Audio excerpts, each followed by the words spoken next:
Japan is often viewed in the West as a technological powerhouse, sprawling with densely packed cities that have a neon, cyberpunk aesthetic. But outside of the city limits, Japan also offers beautiful natural scenery, rugged but rewarding hiking, and the quiet tranquility of rural towns. One of its most incredible experiences is the Kumano Kodo, an ancient trail dating back thousands of years, which has been used as a spiritual pilgrimage trail for monks, travelers, samurai, and even royalty.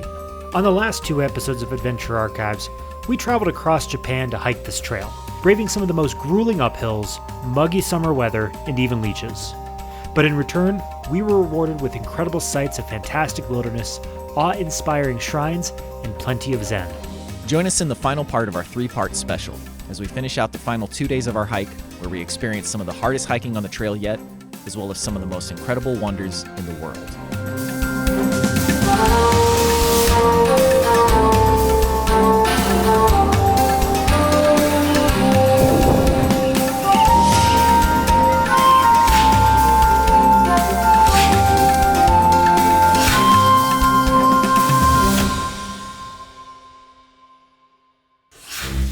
We awoke 6:15 for our 3rd day of hiking.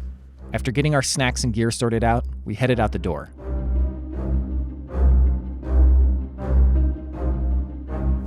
Outside, an overcast sky, misty mountains, and a light drizzle greeted us.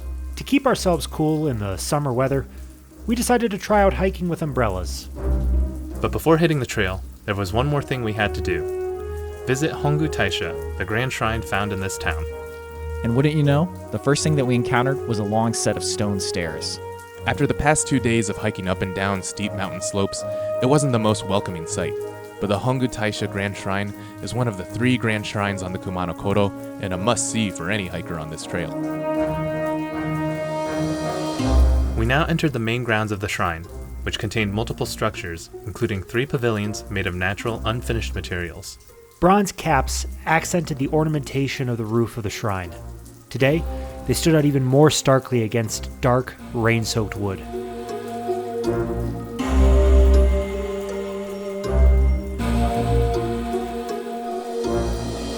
After paying our respects, we wandered around the shrine complex, took in the serene scenery, and collected another stamp. But hiking up and down the stairs had brought to surface a nagging pain in Bryan's knee. Somewhere during yesterday's hike, I seem to have mildly injured my leg. Nevertheless, we headed to the station where a bus would take us to the start of today's trail. Here, we could discuss our plan while waiting.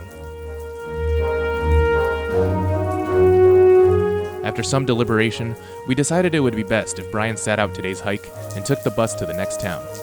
Yeah, it's one thing just being tired and sore, but I don't want anyone to get injured or end up with an injury because of this stuff. That is not what we're here for. At the end of the day, it just wasn't worth risking a chronic injury just to partake in a single day of hiking. And so, while we waited for the bus to pick us up, we took one last look at the giant torii gate. In the rice fields nearby, a white heron and great blue herons searched for food.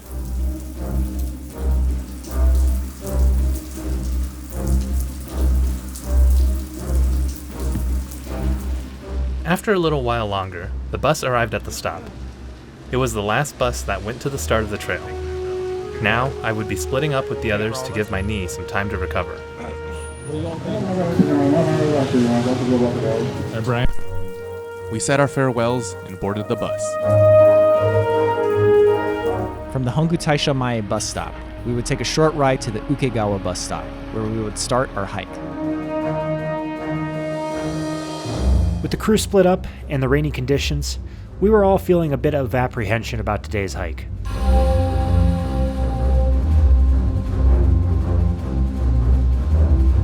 We arrived at our stop and disembarked. Outside, the mountain scenery and fresh air helped to raise our spirits a bit. From the bus stop, we had a short jaunt through the small rural town. At the edge of town, we came to our first distance marker of the day and our second stamp, which denoted a nearby oji, or small shrine. And then it was up a set of stairs and back into the mountains. After the initial uphill surge, the trail eased up, and we started making quick progress along the Kumano Kodo.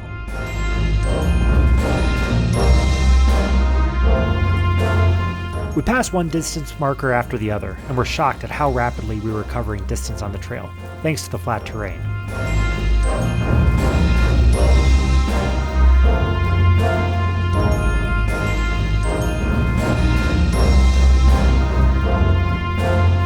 In the damp weather conditions, we spotted a couple of mushrooms, including something that looked like a chanterelle, but upon closer inspection of its gills, may have been a poisonous look-alike. On the ground, I also spotted some sort of white amanita mushroom, which might have been Amanita virginioides. We passed by more distance markers, which indicated that we had blazed through the first 2 kilometers of the trail. Are we sure that these are just a half a kilometer away from each other? Because we are booking it today. Booking it. Those flat trails are so good. Yeah. And up ahead, Andrew spotted another mushroom. This looks like some sort of a white woody or fungus. Kind of reminds me of a cauliflower mushroom back home. But again, I don't know the species out here that well, but if I were to guess, I guess that was an edible one. We had thought that maybe the rain would deter the leeches, but alas. There was one on my sock just now. I pulled it off and you could just see it wrangling around trying to grab something. Ugh. Normally I'd be like, I really want to enjoy the trail and see everything there is to see, but today if we get done before noon, I'll be perfectly happy. You know, as weird as it seems, there's something I actually kind of enjoy about hiking in the rain when that's all you have to do. Like filming kind of sucks in it, but when you're drenched anyway and you can just get in the zen zone and just keep moving, it's not too bad. We passed by another trail marker and saw what looked like a giant clump of spit in the dirt. I would guess some sort of like a spittlebug nest, but I'm not sure. We continued through the rain, now having hiked 3.5 kilometers. 47. Good progress. Just incredible progress today. 30. We now entered a stand of cedars, whose branches carpeted the ground beneath. As we walk, you can smell the smell of the pines just emanating from the needles. Now, the trail descended into a flat area carpeted with vegetation. These were the remains of the Matsuhata Teahouse, which stood here in the 1800s. It's hard to find any ruins. I see a metal thing and a little broken teapot, but everything else is covered in ferns. So it says this whole flat area was linked to that flat area up there with that staircase. There's some stone blocks here. That might have been part of the tea house. A little further on the trail were some stone tablets and another trail marker. Dude, unbelievable progress today. This is crazy, yeah. This is the break we all needed for tomorrow's hike.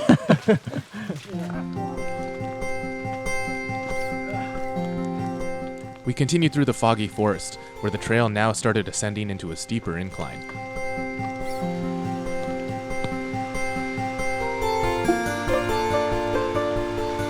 Up ahead, we entered a hilly area filled with small cascades of water.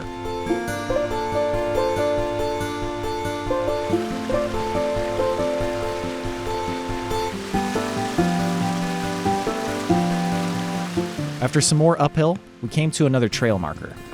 That one felt pretty long. Yeah, that one felt substantial. And just ahead was a marker denoting the high point of this trail, just next to the peak of Mount Nyoho. We decided to take a snack break here. So the hostel dude gave us a bag with 4 yogurts, 4 slices of bread, and 4 bananas. And then he was like, there's peanut butter and jelly in the fridge, feel free to use it. And I was like, okay. I don't know why, but right now a PB&J sounds so unappealing to me. You know, it does sound appealing. Mystery chips, because I can't read Japanese here.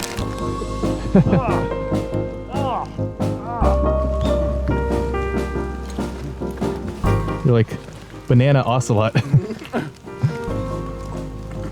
I have never eaten a banana on this trail before. Have you? I don't think so. Have you?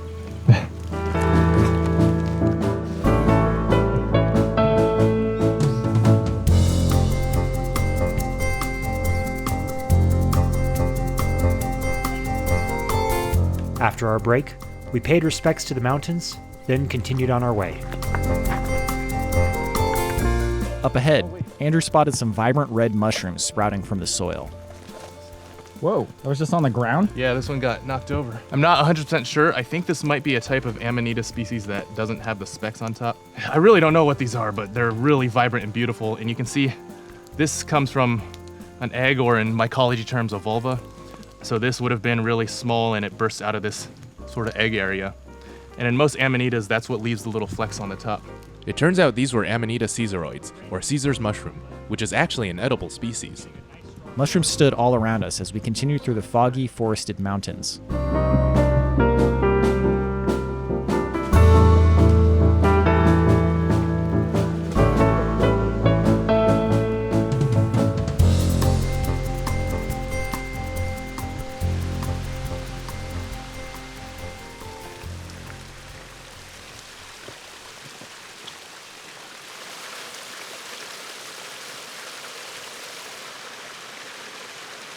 We passed by a modest waterfall, and the path led us up a steep incline leading to a bright opening.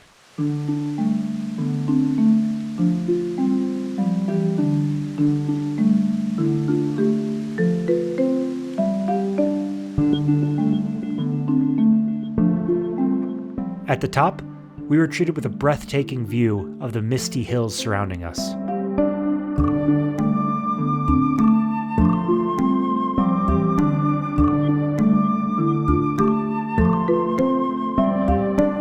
This is... I half expect to see a dragon just flying through these hills right now. This is incredible. This is the place to see the dragon.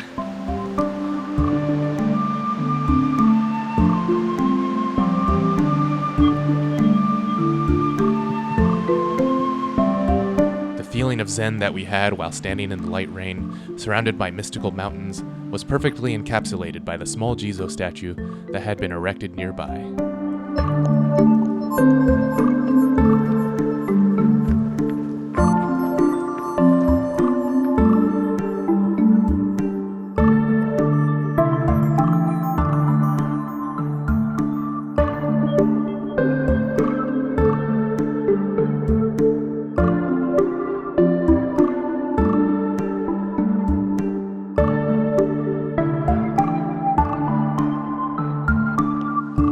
Now, we continued on. That was pretty much the high point right there. We'll have to do a little uphill in a bit, but it's kind of flat now, and then we'll do a sharp decline and head into the village. I remember looking at that map, and 43 is where the smooth coasting happens. Well, it's been pretty smooth already.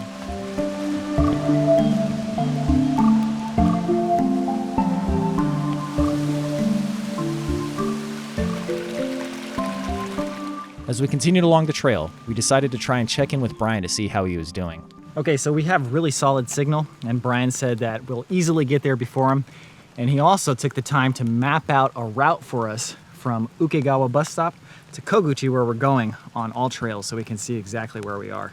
Thank you, Bryan. It's very helpful. It looks like we are just about halfway there, maybe a little under. Nice. Thank you, Bryan.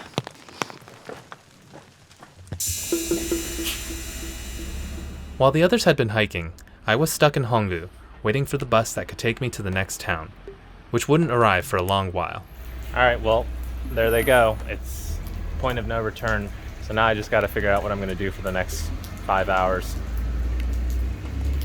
Yep. To pass the time, I explored the Kumano Hongu Heritage Center, which had a diagram of the old Grand Shrine before it had moved locations. So, in an effort to not waste this entire day, I'm gonna go check out the giant torii gate again and look around in the inner areas that we kind of passed by last night because we didn't really have much time. Let's go check it out.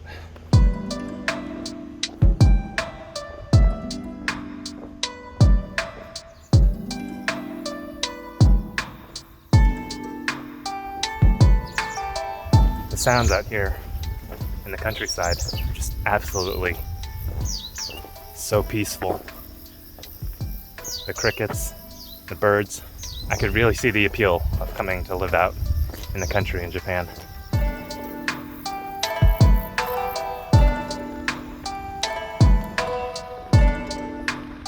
Hiking past the giant torii gate, I came across a tsukubai, or a wash basin, which had a model of a three-legged crow, the symbol of the Kumano Kodo. There was also a stone slab denoting the area as a World Heritage Site. Further in was an area to make an offering.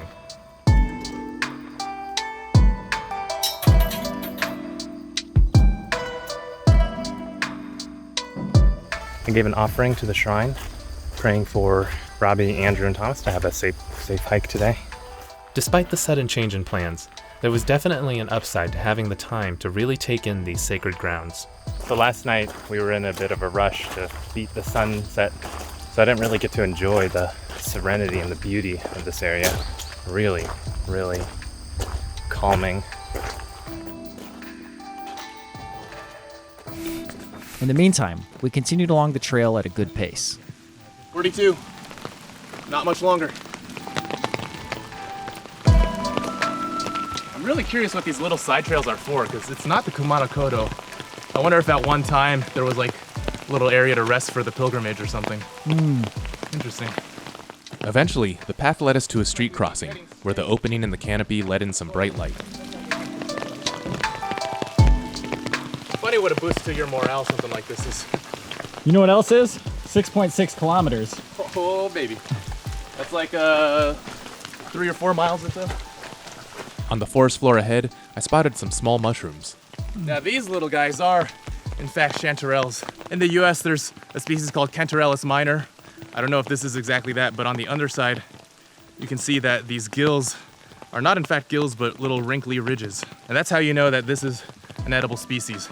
Now, of course, especially in a foreign country, you want to make sure you know for sure that something's edible before eating it, but I'm 99% sure about this. Amid the leaf litter, the small mushrooms popped up with their bright neon orange coloring.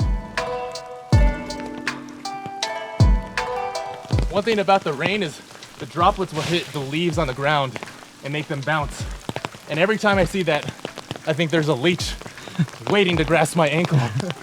Up ahead, we came to a large pile of rocks in front of another Jizo statue. It's a Bodhisattva? Bodhisattva, a being that compassionately refrains from entering Nirvana in order to save others. Before moving on, we contributed our own small addition to the pile of rocks. And then we came to a different kind of trail marker. All right, we're coming up on a 5K now. Yeah, You guys ready to that's 3 miles, wow. walk a 5K in the rain? I'm ready. Down a mountain? Let's do it. That's less than an hour, right? I don't know. For sure less than an hour. Past the distance marker was a small pavilion at the site of the remains of the Ishido-Jaya Teahouse. A granite poem monument also stood here. I wish there was a vending machine up here. Get another coffee. That'd be great. All right, let's see if we can get Bryan on the horn. Bryan will probably be like, I wanted to save data. I didn't need to talk to you guys. Video call to Bryan did not go through, but we can try again in a bit. But first, some cookies. Pink. Chips. We're good. Chips Ahoy. You know, one nice thing about being the last person on every trail is everybody's already gone from the rest stops by the time we get there. This is pretty great. These are milk wafers with calcium. Kind of just tastes like vanilla. Hopefully it'll strengthen the bones. Milk flavored for you. Have you guys found that sleep has been coming to you very easily every night? Yes. Under normal circumstances, I could not have slept in that heat. And then I think it just the tiredness knocked me out. And then about like 4 a.m., I woke up, I was like, ooh, I'm kind of cold. This has been a nice little easy hike. I think this was like a much needed break for all of us. Gonna get to that town early. Have a whole afternoon to just relax. Tomorrow maybe we get up really early because We'll all probably need a substantial amount of time to get up that hill. yeah.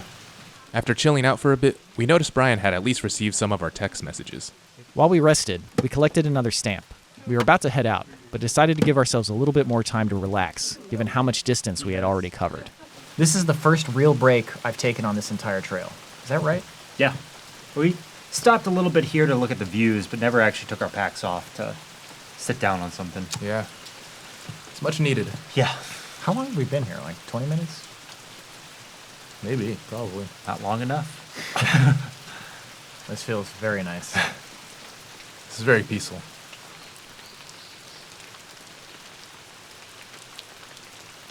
Trying to estimate how difficult tomorrow is going to be. Some of us have placed it as one of the hardest hikes we'll ever do. Then some of us are like, it's going to be tough, but not that tough. So we shall see. I'm preparing mentally for the worst.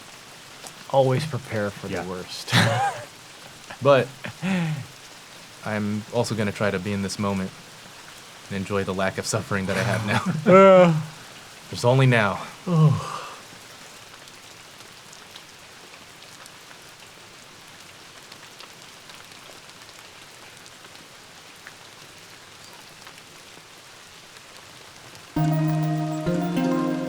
Eventually, it was time to move on.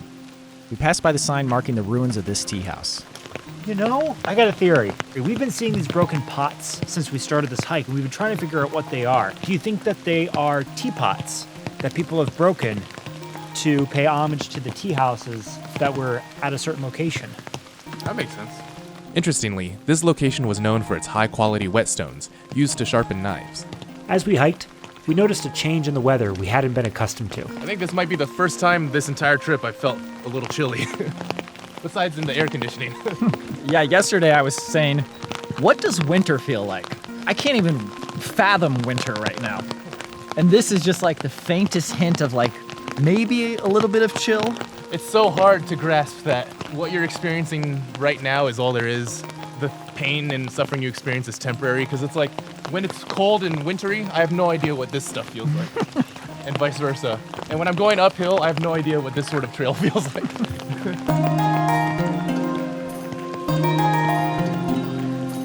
38. I'm gonna restack these rocks for good luck. There we go. Balanced.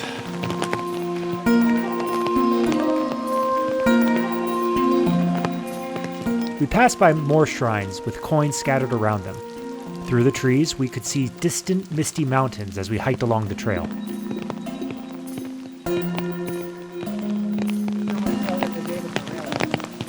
And further up was a sign of caution posted on a tree. Landslides can occur. It looked like something happened here. Yikes. As long as it isn't raining, we should be good. The path brought us up a short but steep hill. At the top, a hobbled-together sign informed us that we were 466 meters from Sakura Pass.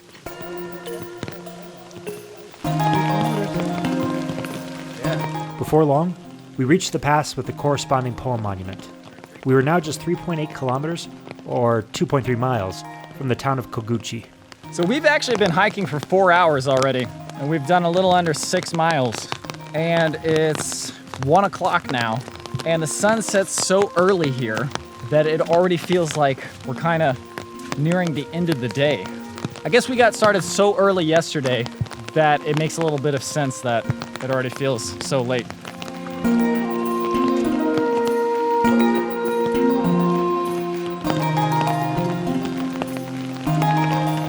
In little time, we were already at the next distance marker, where the stone foundation of an old tea house lay.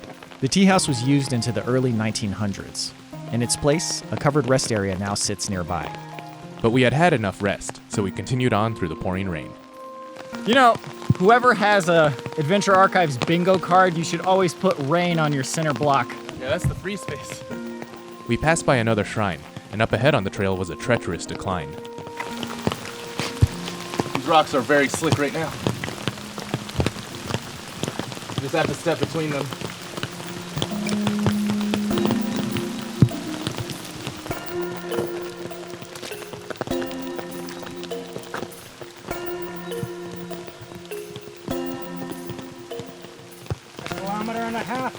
Just about a mile. So one of the detriments to wearing waterproof shoes is that when the water gets in from the top, it can't escape out in a puddle. Oh, maybe not much there. There it is. Oh, yep. It's all in my socks. My dad told me that one of his friends from France once said that American coffee tastes like sock juice. Anyone want to test? Somewhere Not down- me. The forest canopy opened up further down the trail, exposing us to the bright but overcast sky. Wow. We came to another marker, where I spotted something interesting. So I just realized something is that we hiked Mount Kumotori, and right here, this says small Kumotori. And then this is Goe, which I just think means pass. Huh. So small cloud-taking pass, which I guess makes sense from the views that we've seen, especially today, right now, when we're just walking through a rain cloud. Although today's hike had been relatively easy, treacherous sections like this, combined with the rainy conditions, reassured us that we had made the right decision to not bring Bryan with us in his injured state. As we hiked onward, Andrew had one of his own observations about the writing on the signs. I just realized that the do in Kodo is like the same as in Jeet Kune Do or in Judo and stuff. It means way.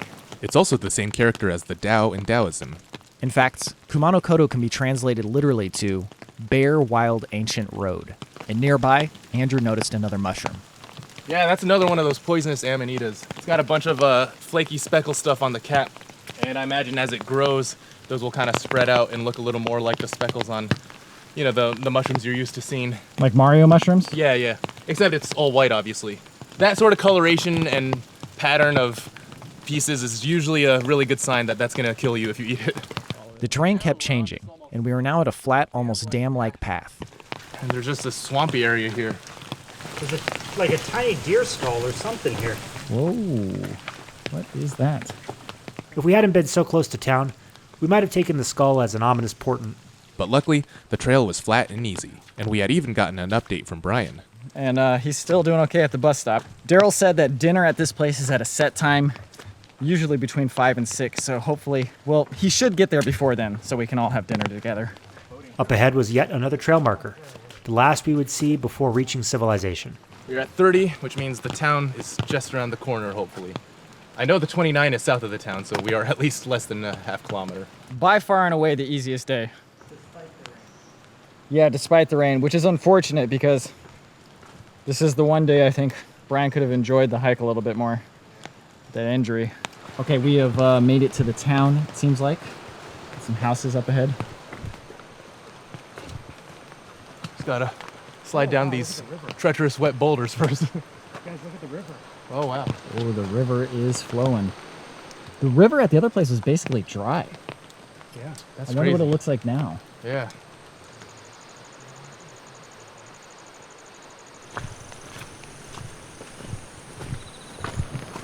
Interesting. Use these roofing tiles as a little curb. Wow, the moment you step out of the forest, you can feel that heat. Without question, one of my favorite things in hiking ever is that threshold between the trail and civilization. Oh, it's just like one of the best feelings, yeah. Look at this little overlook.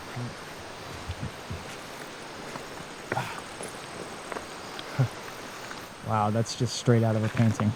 We were met with a palpable feeling of relaxation upon entering this area. A cool shelter, hot showers, and a warm meal were waiting for us at tonight's inn.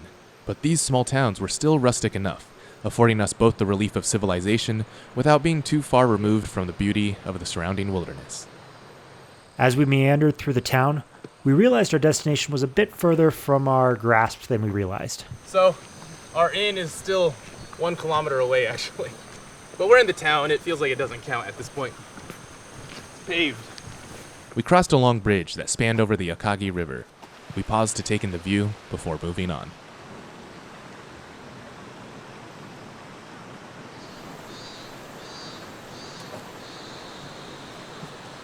Across the river was a small rest area. We took a moment to get our bearings. Little town map here. And a vending machine. So we still have a kilometer? Yep. Down this way? Yeah. This is not the town that we're staying in. Okay, well, if it's another kilometer, I'm going to use the bathroom real quick. Before heading to the bathroom, I collected a stamp from a nearby kiosk. Since we still had plenty of time before we had to get to the inn, we decided to sit and rest under the shelter area nearby and enjoy some vending machine drinks. Cheers. Genpai. All right. Genpai. This one's for you, Bryan. I'm not pouring it out on the floor. I'm pouring it in my mouth. Aloe and white grape. I like the aloe chunks. 5 hours, 42 minutes. 8.3 miles. Not too shabby. Still kind of a long day for us, but only by our normal standards.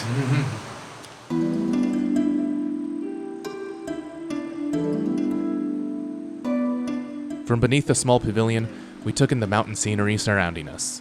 In the distance, a pair of black kites perched atop a utility pole.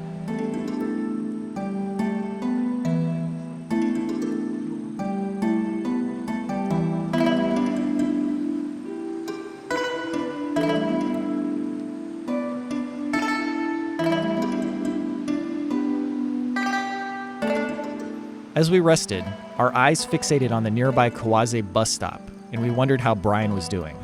Okay, I'm on the bus that goes to Kanmaru bus station, and from there I'm going to have to transfer to another bus that takes me to Koguchi station. And in Koguchi is where I'm going to rendezvous with Andrew, Robby, and Thomas.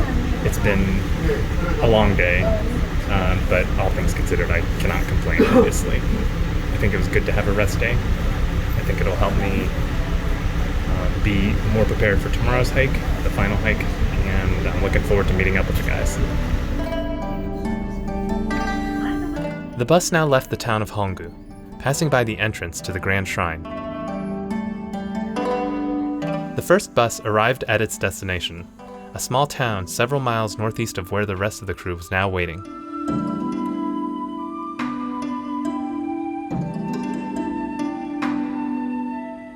Just got off the bus at Kanmaru bus stop, and I'm gonna wait here for 30 minutes now, but these misty mountains are just an absolutely gorgeous sight.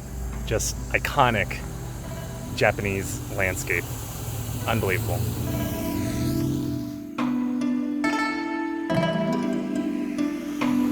Meanwhile, I had just finished using the nearby restroom. Okay, I gotta show how nice these bathrooms are. Look at this. Great, clean bathroom here.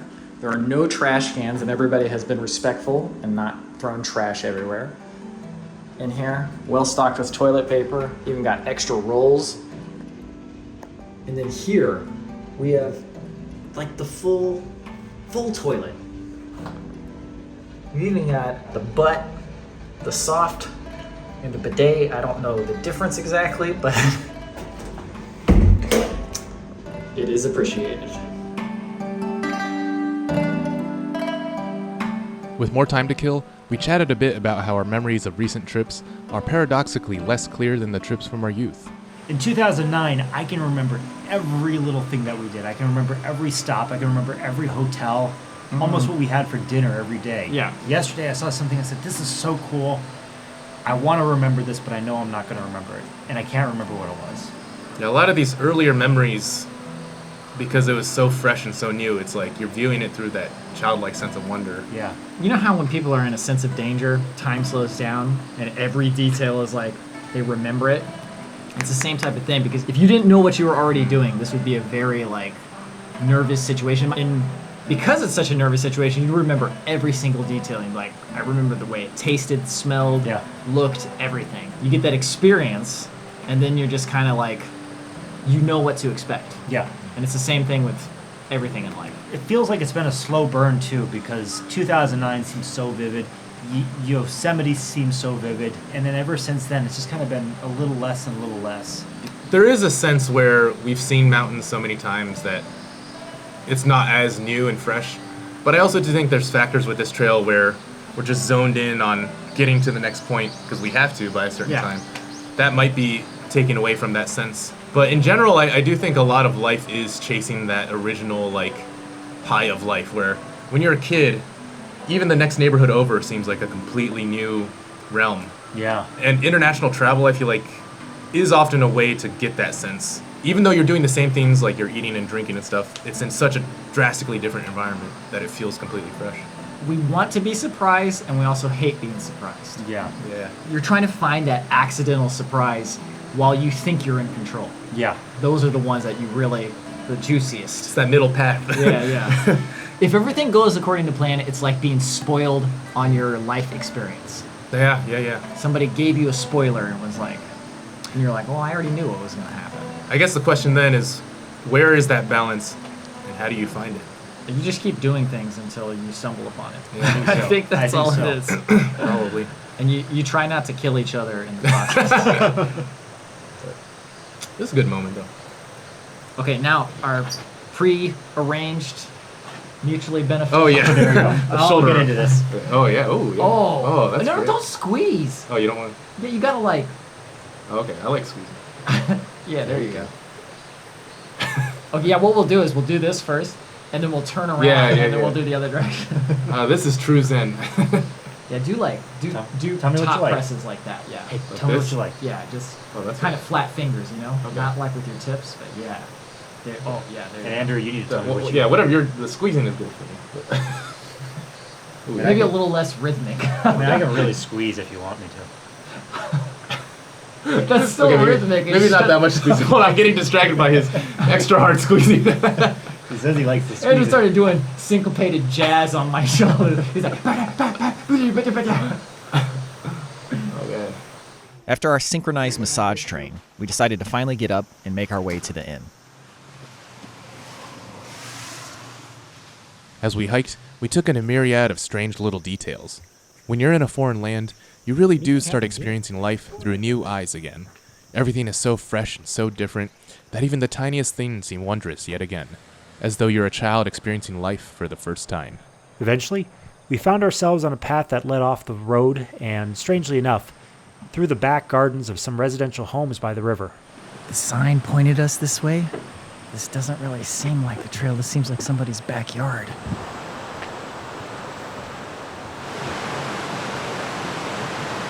The paved path that we were following turned into a stone staircase that led to a cemetery. This looks equally uphill. It's a nice, peaceful cemetery, though. The sign said that this is the Kumano Kodo. No, but it said it was specific to the inn we're going to. Oh. On Google Maps, there's a path that goes up to, but it looks like it gets back to the road. Yeah, this is a long way. Okay, let's just take the road. Take the road. We were about to turn back and take the main road, but a man tending to his garden told us we could take this way to get to the inn. Okay, this dude said that this is the way. And there is a path.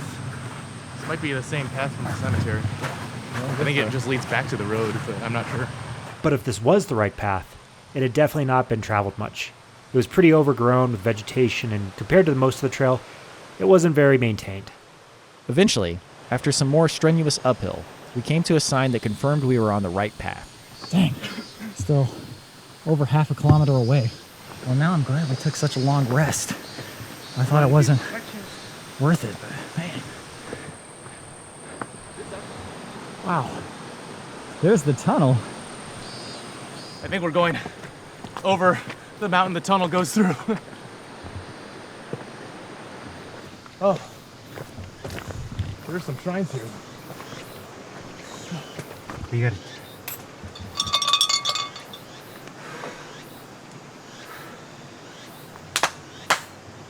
As we descended the hill, we passed by a small cemetery, and the patch of woods opened up into Koguchi, the next town over. In the distance, we could see our inn, which was in a repurposed school building. It's on an island, you see? Well, what do you think that maze is over there? I don't know. Oh, whoa. Do you think we can squeeze in a lunch and a dinner today?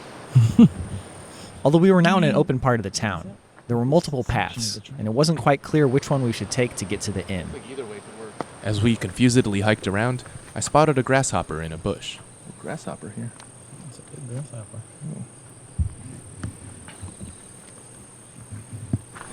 I'm just going to pick a direction. We just stay as a group. That way, if we're going the wrong way, we all go the wrong way. I think it's just around there.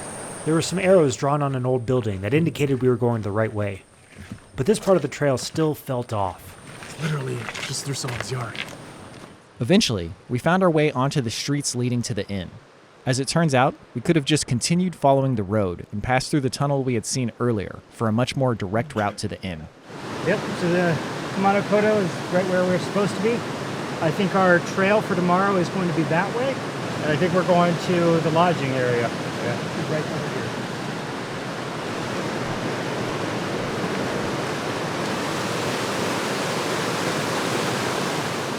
This water is flowing today.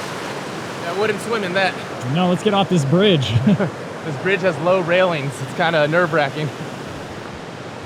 Okay, so Darrell was telling us this used to be a school, and they converted it into a guest house. My understanding was that it was the only guest house here, but on the map there's actually another one listed, so I'm not entirely sure. But this one looks quite big and I guess has space for everybody. Well, we got a little stage going up. Oh, yeah, wow. Okay, we're gonna go check in, and we'll check back in after that. Hopefully Bryan can actually find this place. That wasn't the easiest to get to.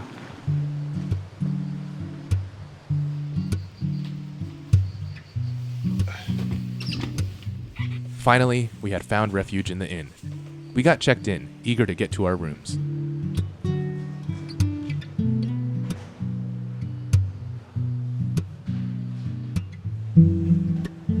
We were led through the dining area to a pair of rooms in the back. We each get our Are these both our rooms? 12 and 13. Oh, beautiful. I'm going to change into that robe hanging on the wall immediately. Was there a rope? Yeah. Looks like we get Dry clothes. nice towels, too. Yeah. How do you feel about So much this place compared to last? So much better. We've got our own Yeah. rooms. This is exactly what we need for the big hike tomorrow.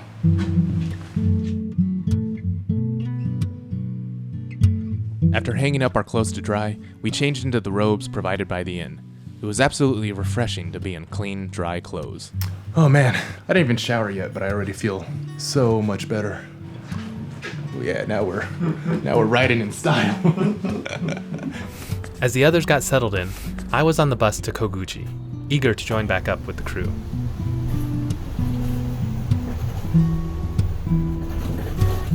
Once he was near, I waited for Bryan outside the inn and spotted him making his way over. You guys beasted that trail. Yeah, it was by far the easiest day. Yeah, I looked up like that particular section on all trails, and when you don't squish everything down, it looks a lot more manageable. Good news is the rooms are super nice. Wow, look at that. That's awesome. Oh, dude, here comes Andrew. Is it? This is what Andrew's needed for like 3 years to complete his look. Now I'm ready for anything. We're going to start speaking Japanese to you, thinking that you speak Japanese. How was it? I mean, it was, Fine. what can I say, right? Yeah. Here's how I will brighten the narratives. The hike was easy enough that you shouldn't feel like you missed out, but there were some slick, wet rocks Yeah. that could have caused some bad Did it injury. rain the whole time for you guys? I don't know. Or was it really light at some points? It was wet the whole It time. stopped raining where I was for a bit. Yeah. Is it personal bathroom? Yeah. And ours too? Yeah. Well, clearly an old school is the perfect building to turn into a guest house. Yeah, they got this whole dining area too. Yeah. Can we close this? You need your privacy? Huh? Oh, no, close the, yeah, you can close either. Okay. Maybe 2 layers of security. There's laundry machines and dryers. The shower is a group shower with a big bath, so you can shower up and sit in the bath. All of the rooms are next to each other except for ours. Oh, Like for some reason we got the cool private wing we got lucky. next to the cafeteria. Okay, turns out the AC is 100 yen for 1 day. That's 70 cents. yeah, that's nothing. Got this 100 yen coin. You ready to get this party started?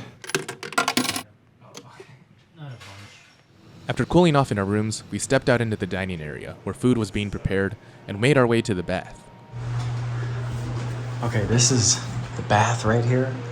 Use these baskets, I assume.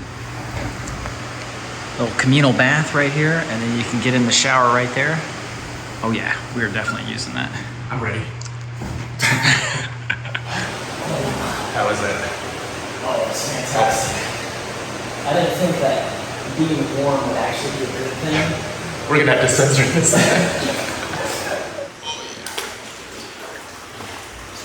Oh yeah, who would have thought a hot bath would feel so good? I guess today was a bit of a cooler day. Yeah, it is. Cooler day. Soak your muscles.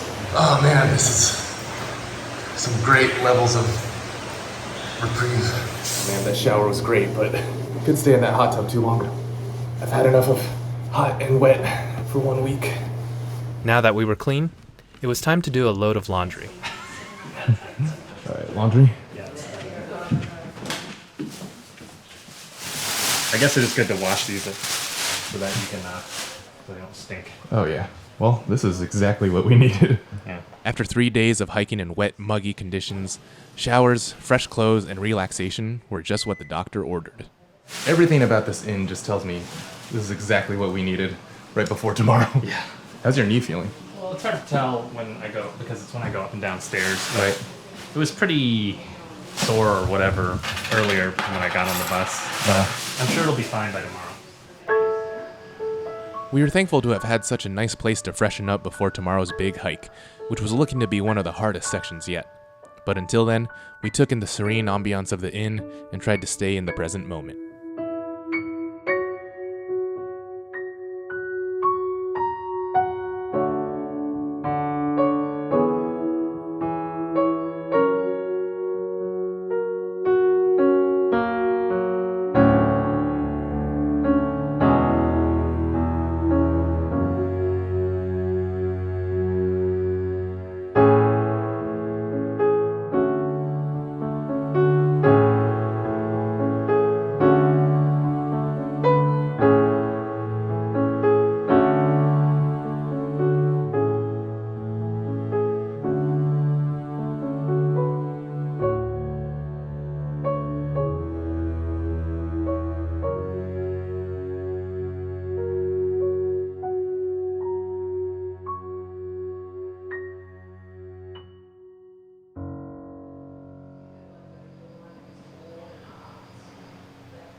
Okay, me and Thomas are gonna go get groceries because they close at 6. We wanna be back before dinner, and they will be closed by the time we're on the trail. Well, around then. This is a heck of a place. We really are on an island. We are, yeah. We headed over to the rustic grocery store that was in town. After we were done shopping, we heard a strange sound in the distance.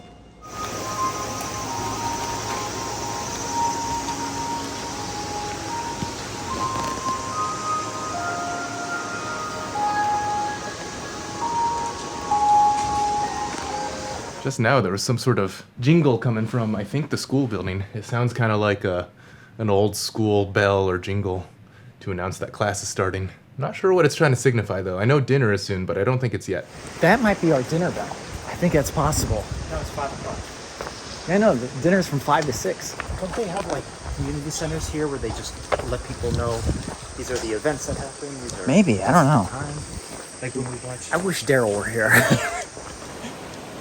Man, that raging water. That's raging. I wonder how high that river gets, because I feel like this school is not that much higher up. So in other news, we're talking with Darrell, which, by the way, if we haven't mentioned it, Darrell has been an absolute godsend. Even from afar, he's still communicating with us, helping us plan things out day by day, so that's been really great. But breakfast tomorrow here starts at 6 a.m., so if we don't want to miss that, we'd have to stay and eat that and then head out after.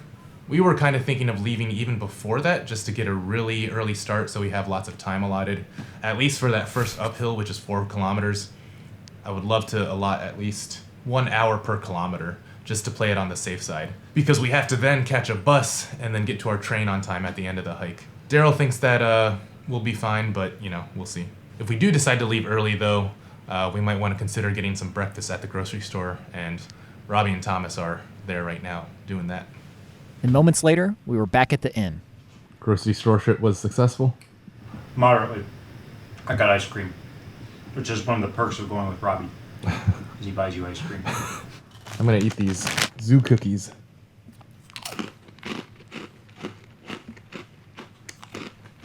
So they just announced on the speakers in our rooms that dinner is ready. Yeah, that was really weird. I was like, dinner is ready. Smells really good. It smells incredible, actually.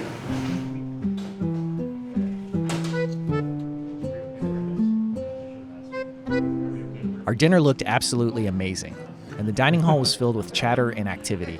We took it all in and grabbed some beer to enjoy. Some Sapporo beer. It's that black label. Oh, that's the fancy one, I think.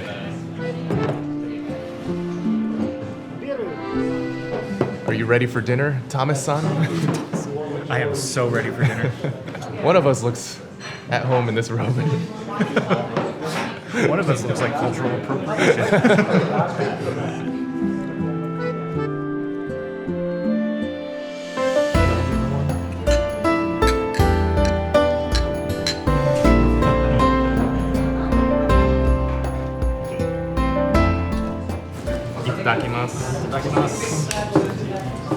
We had an amazing spread for dinner. Miso soup, tempura, roast beef, pickled cucumbers, nigiri sushi, fruit, ume pickles, and of course, rice.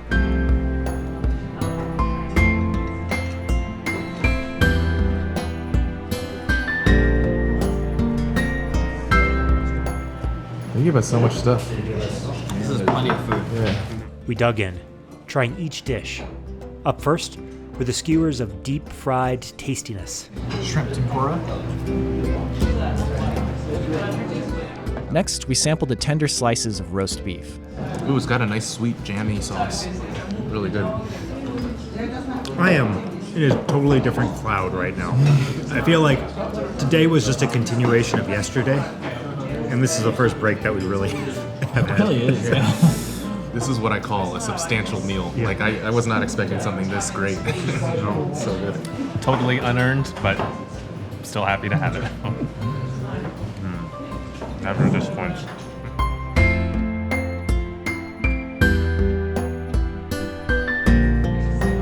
That's better than pretty much all the sushi I've had stateside. That's crazy. We continued chatting and enjoying our generous meal into the evening. And after all the hiking, none of us had anything left in our bowls. That was an amazing dinner. Cheers to that. After dinner, we retired to our rooms to sort through our laundry and plan out tomorrow's hike in detail. So, in order to make sure we're pacing ourselves well, I think we should pre-plan our breaks. So I'm looking at the map. We got this huge uphill tomorrow. First break that should happen should be at the first plateau. Oh, during that. That's a mile. Yeah. That plateau is about maybe 0.3 or 0.4 miles. So that might be enough of a break for me. If you guys think you'll be fine. Yeah. Then halfway up the mountain again, we take another 10-minute break. And then last break we take is at the top of the mountain, another 10-minute break.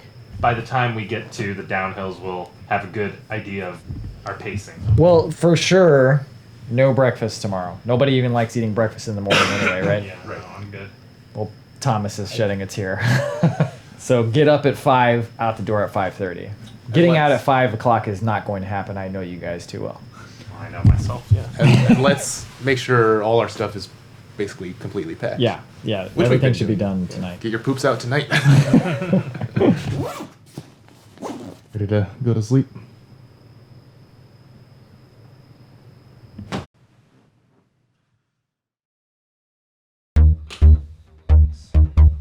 It's 5 a.m. I don't want to hike. I've slept like the most peaceful rock that has fallen down the Kumano Kodo. Doesn't sound peaceful. It's true, it doesn't sound peaceful. I slept like a leech that found Robby's thigh.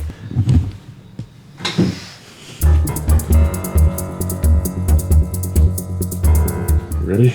Actually, this is the worst morning of all the mornings we've had. Previously, I've been like, oh, this is not too bad. This is it though. Maybe I psyched myself up too much for this uphill. Yeah, I might have too. But man, tomorrow we're gonna be at an onsen. We're gonna sleep in, and then we're gonna do one thing that involves minimal walking and moving. Arigatou gozaimasu.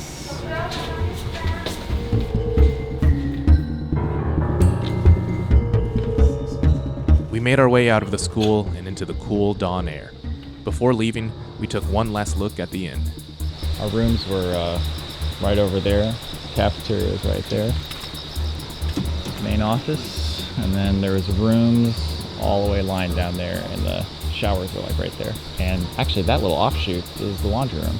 But now, it was time to leave the sanctuary of the inn and head out into the mountains.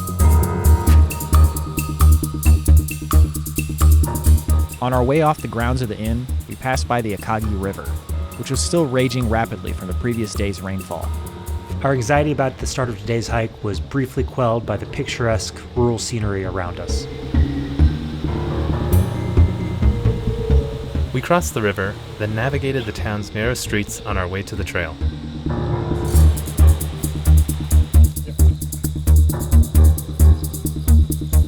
Even in a remote rural area, small towns retain a uniquely Japanese quality with their narrow alleyways and overall aesthetic. We crossed over another section of the river, where we found a small rest area and our first distance marker of the day. This time, we were counting down to 0. With this staircase, it begins. But before starting our hike, I grabbed some coffee and Robby nabbed another stamp. And then, the ascent began. The path led us to the outskirts of the town, set higher on the hillsides, ushering us up steep stone staircases. After a short bit of hiking, it had already felt like we had gained a massive amount of elevation. But with 800 meters, or about a half mile in elevation, we had a long way left to go. We passed by an old, littered hearth, and in the distance, we saw a tall dam structure.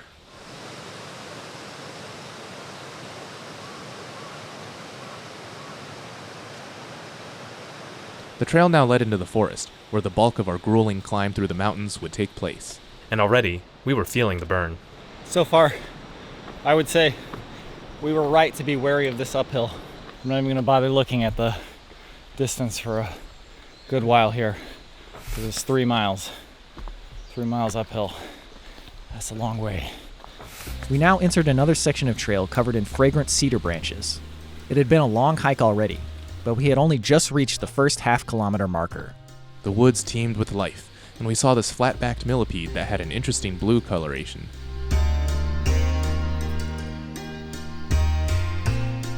We trudged up an exhausting set of stone stairs and saw some symbols carved into a rock.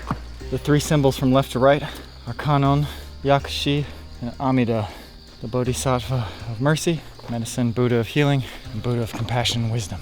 All 3 of those are what I need right now.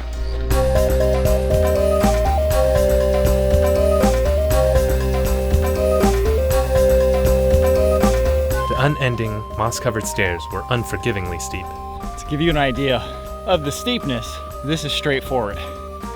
Right here. It is sweltering out here today. Proof that I can sweat. Actual sweat beads. Gross.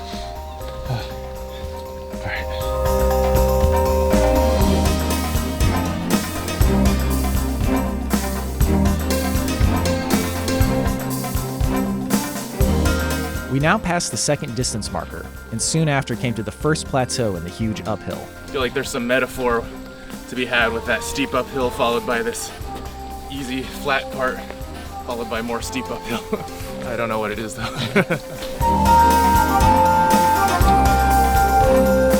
It's 6:17.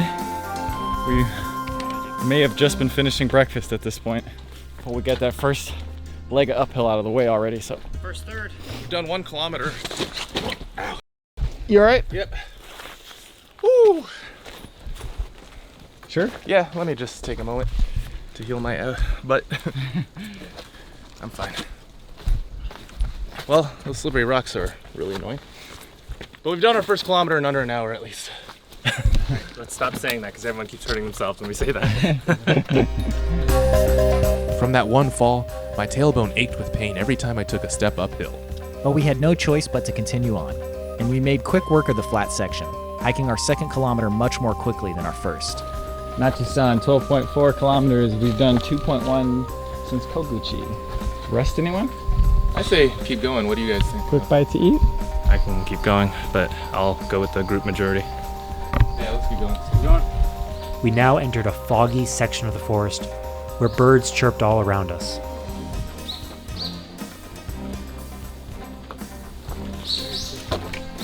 Is this some sort of Teahouse remains or something? I don't know what that's about.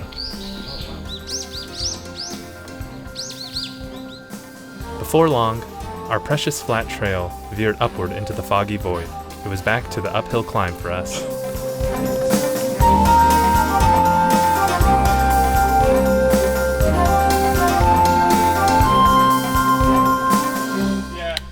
I thought that was the trail. And then I saw this. I had that same thought. Buddha, why have you forsaken us? All right, so far we have hiked for 1 hour, 1.56 miles, which is halfway up to the top of this brutal uphill, which is very good. We should feel good about that.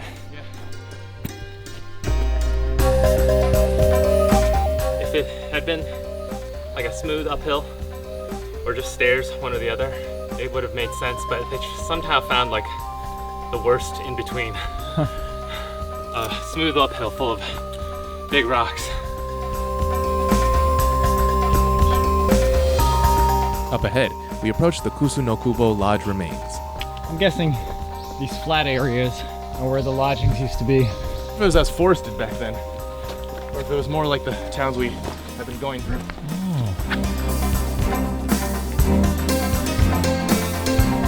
We continued on, meditatively focusing on simply moving forward, step by step.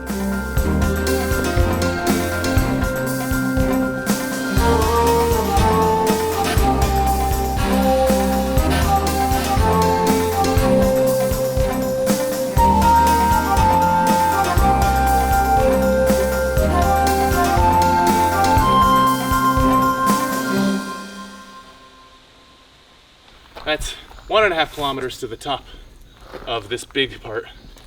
It doesn't get super easy from there, but, and that just means about 1 mile, under a mile. I'll take it. Yeah. I'll take it. We got some little muffins that we bought at the grocery store yesterday that I'm using as my reward for getting to the top. I'm just like, I'm gonna eat those muffins. Feels a bit cooler up here. I don't know if it's because we're in a place that's funneling the wind, or we're higher in elevation, or if this trickling water is somehow cooling the place, but... It's a great breeze right now. Yeah, a great breeze. Further up, we came to some pools of flowing water.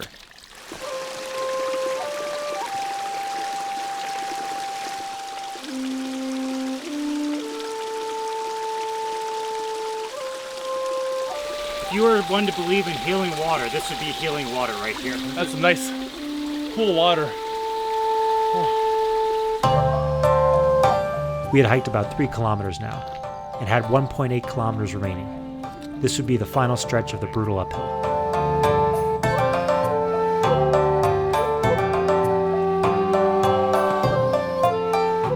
As we climbed, the sun broke through the clouds, its bright light bringing hope to us in our most desperate time of need. Wow, it feels so good up here. There's a breeze, sun's coming out. Truly incredible.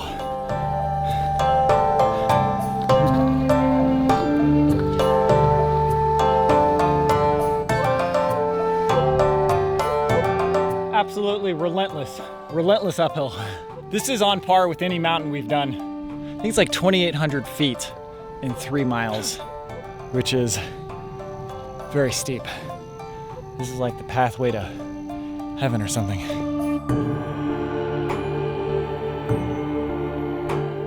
It was easy to fall into an almost trance-like state as we climbed on. The endless sea of towering cedars, the heavenly morning light, and the unrelenting uphill perfectly captured the sense of struggle and serenity found in a meditative state.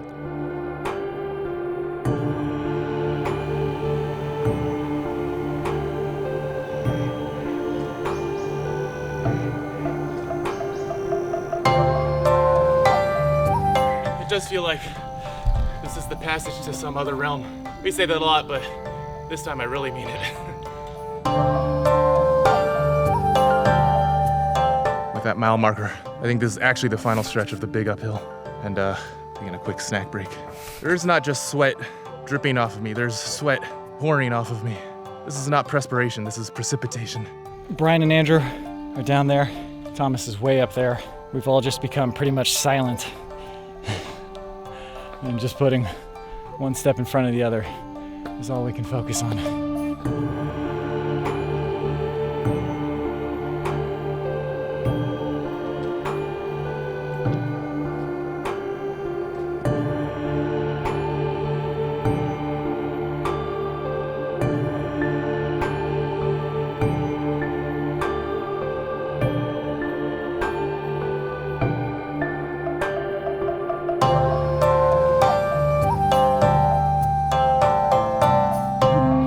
With every step, I'm more and more glad that we got an early start today. We're gonna need all the time we can get. Anytime you think there might be hope of an end or a flat section, you get to the top of a little hill and you see even more stairs. This is the most relentless uphill we've done. We passed by another distance marker and saw a colorful toad lily growing from the forest floor. A misty haze rolled through the cedar trees, giving the forest an ethereal aura.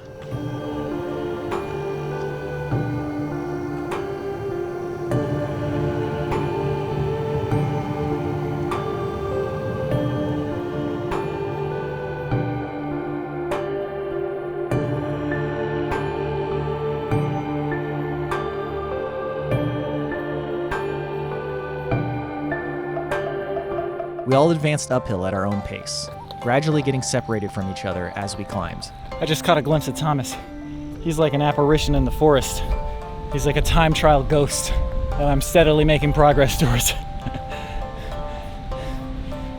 Oh my goodness. Oh, it's flattened out. Tommy boy. Tommy. That was maybe the longest uphill of my life. There's a little marker up ahead. I don't see Thomas though. I would have thought he would have stopped here. Thomas! Whoop whoop! Nothing.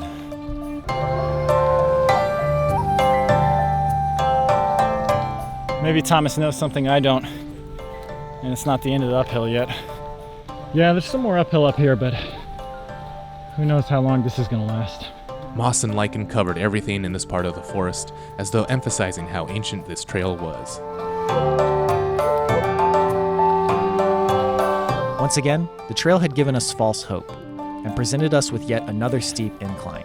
But we climbed on, and at the crest of the hill, we finally found Nirvana. That was the most religious experience I've had in a long time. As the great poet said, this route is very rough and difficult. It is impossible to describe precisely how tough it is. Somebody from 1201 had the same thoughts as us. I think we've earned a well-deserved snack. I'm actually cold. I think that means you need a little breakfast. I think you're right. Boy, do I have a breakfast for us. It says delicious cake, lemon cake on the front. Oh, I'll take it.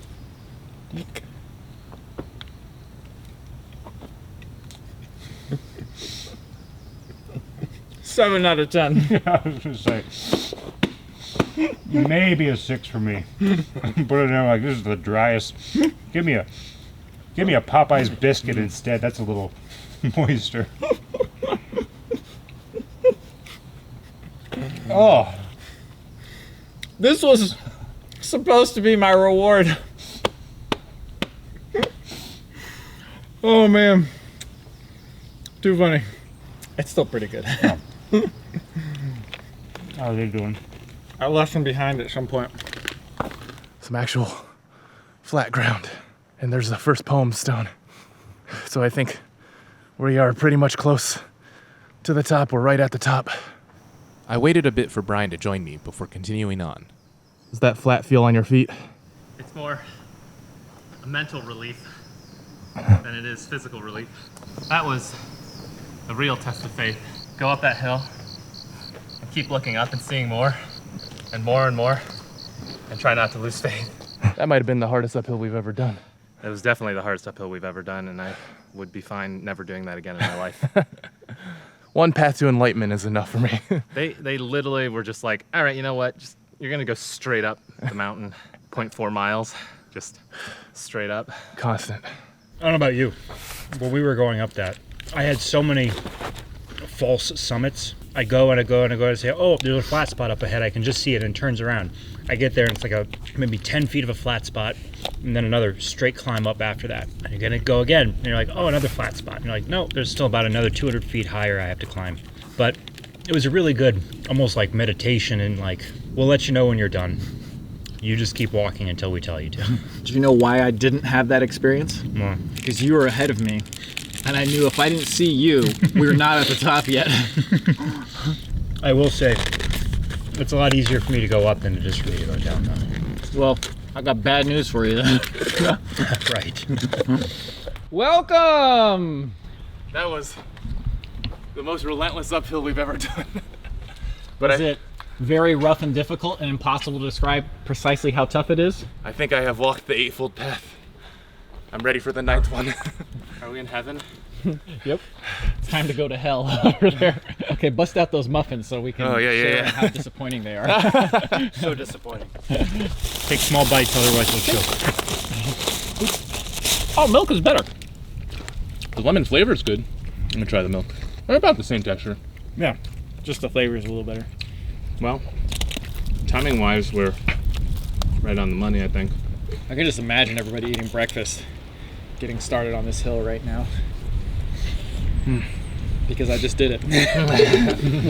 Isn't it weird how it's just done now? I mean, that part. I wrote a little haiku. False ends may steal joy. Focus on what lies in front. Soon will our joy come. Our joy.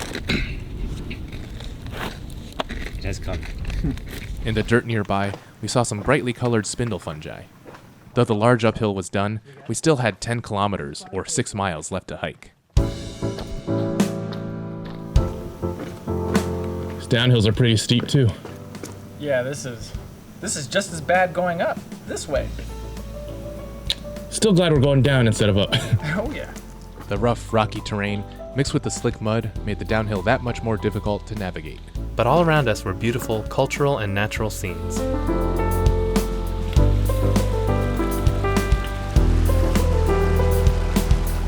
We came to another poem monument and trail sign.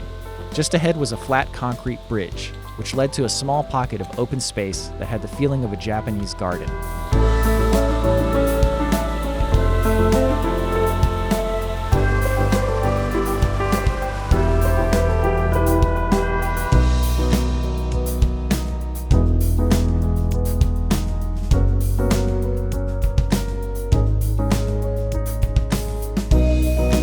Now, we entered another section of cedars, which also greeted us with an uphill, albeit a much more manageable one.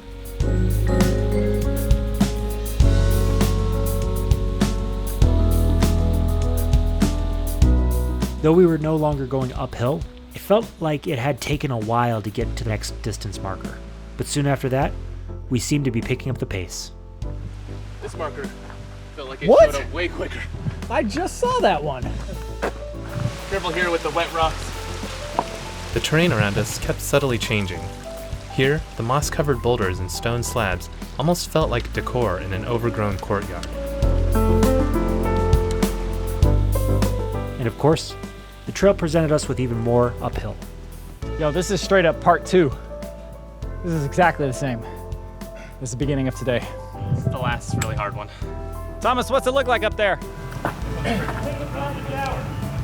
Yeah, at least these uphills do relent.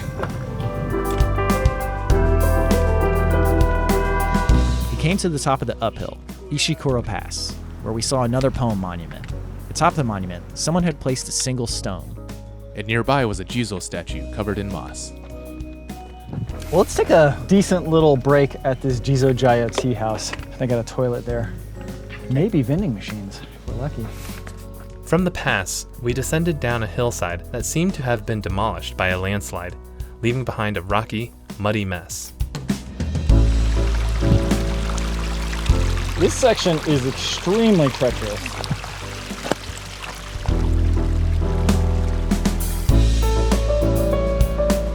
Yeah, unfortunately, this is not the time to let your guard down, because even though it's downhill, man, it's so slick. It's either moss, water, or both. We continued down, passing another distance marker which was built in a different style for whatever reason. Our progress had been fairly slow thanks to the constant difficulty of the trail. It's hard to say what the most difficult hike we've done is. I don't think that this one is the most physically demanding, but the time constraints combined with some of the intense uphills and the conditions like the heat and the rain, this is certainly in the top 5. Thankfully, though, the trail was finally easing up on us. There you go. At this pavilion, we collected a stamp representing the Jizo-Jaya Teahouse remains. Then, we explored a nearby mountain hut-style building. Built in the early 2000s, this welcoming rest area for passing hikers was made of cedar and constructed in the style of the original tea houses along the trail. First thing that hits you when you walk in is that very woody smell. There's an actual kitchen in here. Meanwhile, Andrew and I were just finishing up the treacherous section of downhill. With my knee situation, I was taking extra care along the slick rocks. Thank God that's done. Hopefully we can get back to a more normal trail. That might have been the worst downhill we've ever done. We joined the others at the rest area, ready to take a much-needed break. Welcome. Welcome. I'm about to indulge in this Dido vending machine. Same. Man, we went through the most rugged wilderness, and now we're on a paved road with vending machines. What is this?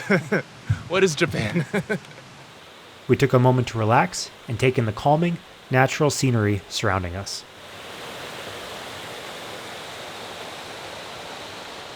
Some Noki Shinobu ferns grew from the top of the rest area, and Asiatic dayflowers grew beneath the vending machine.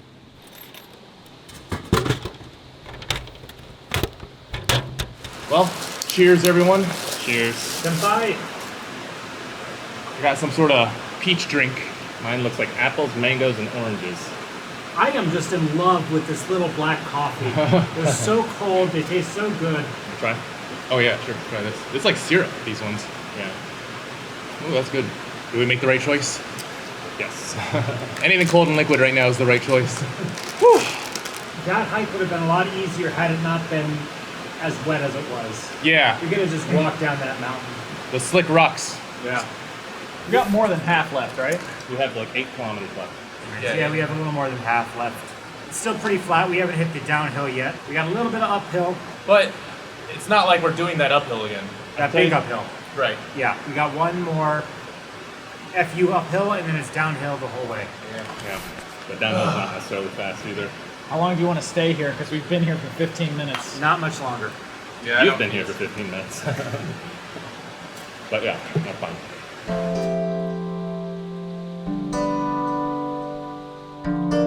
After our break, we paid our respects at the nearby shrine.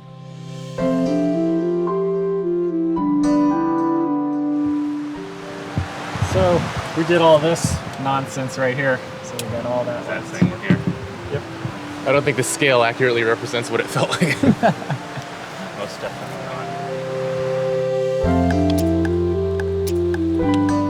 So that was actually the first time that I actually timed one of our stays at a rest area. And that was just about 22 minutes from the time I got there. And it did not feel that long. So I can imagine that we stay at those rest areas much longer than what we realize throughout the trip. Good rejuvenator though. This portion of the trail followed a smooth, paved road. In the woods nearby, we saw an older shrine nestled behind the trees.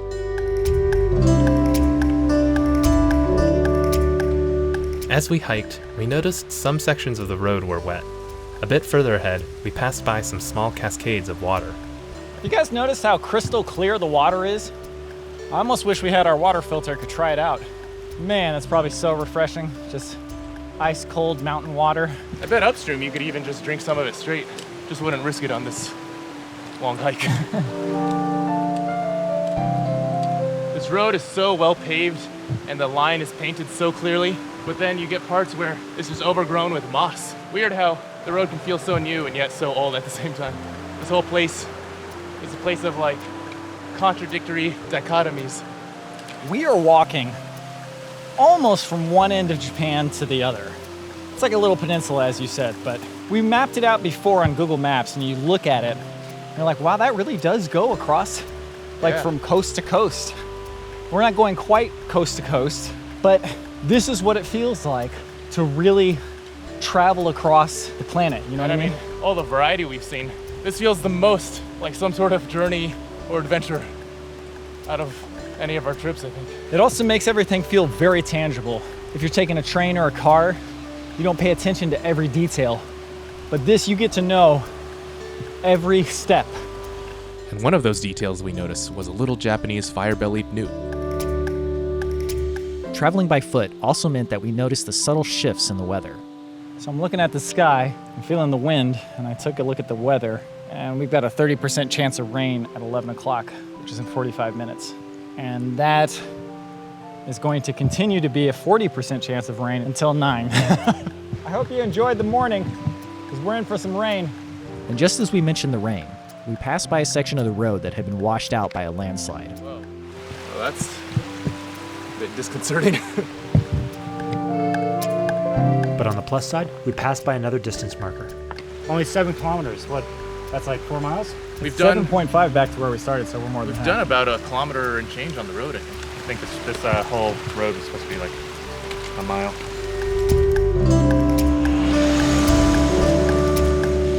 A car had passed by us just as the path led us off the road and back into the forest.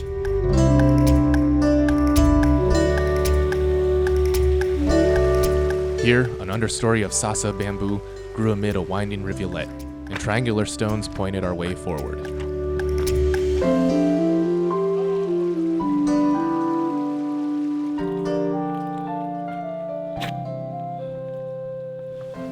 We emerged from the forest, and the trail crossed another street. We were getting ever closer, but our journey still had challenges ahead. What? There's more? Yeah. That wasn't the last uphill? No, one more big one. We're entering the section right before the Abode of the Dead. I understand the name now. A white mist rolled through the area as we navigated through the forest. Just as we approached the next distance marker, the wind suddenly picked up. 6 kilometers. I'm resigning myself to rain right now. I feel like getting the umbrella out now is probably a good idea. We got our backpack covers on and had our umbrellas standing by for the imminent rain.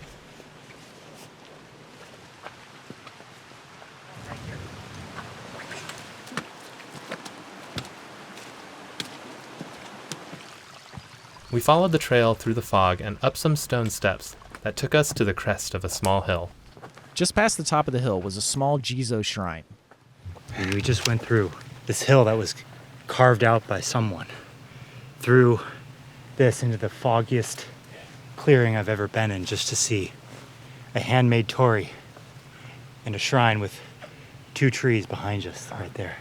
Regardless of where your faith is, you can clearly see that this is like a sacred ground right here.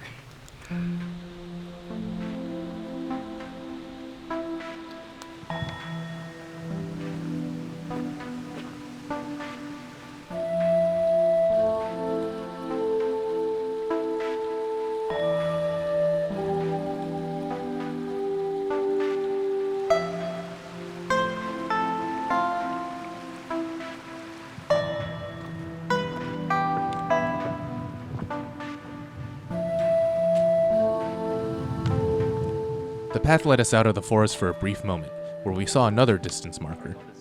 So I want to be respectful. I think this area here is Abode of the Dead. On the map, it wasn't very clear where it was. There's no stamp or anything like that. Just the overall area just kind of makes you want to stay quiet, respect the area. We now followed the street for a short while, taking in the spectral atmosphere around us. The path now guided us back into the forest.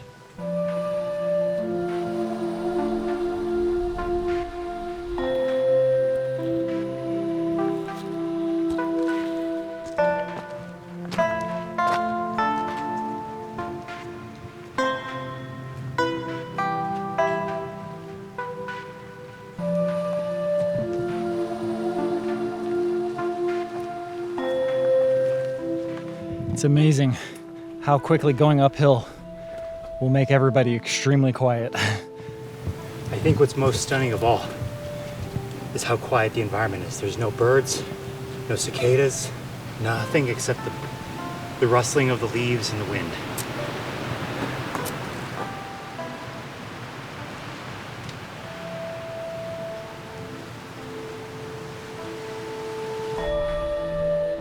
The wind started to pick up again, and the thick air around us was wet with moisture.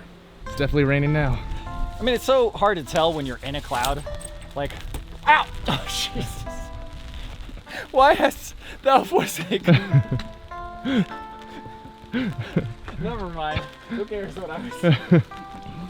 I don't even know if I'm gonna bother with a rain jacket. The rain jacket will just make me sweat even more. Yeah, no point. We're already soaked. Just ahead, we had passed another distance marker. All right, so was that the end of the uphill? Yes, that is the end of the last major uphill. From now on, it's just gonna be little chunks and then downhill. This is one of those moments where you just remember that you're alive because you have no choice but to take in all the sensory experiences.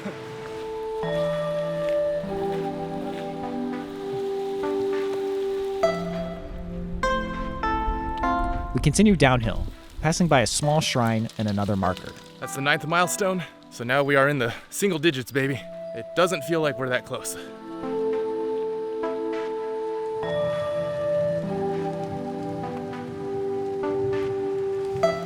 At the top of a small incline, we passed by another trail sign near the Funami-Jaya Teahouse.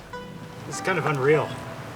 This is definitively where the downhill starts. I'm gonna go up and take a look at the tea house. Go take a look.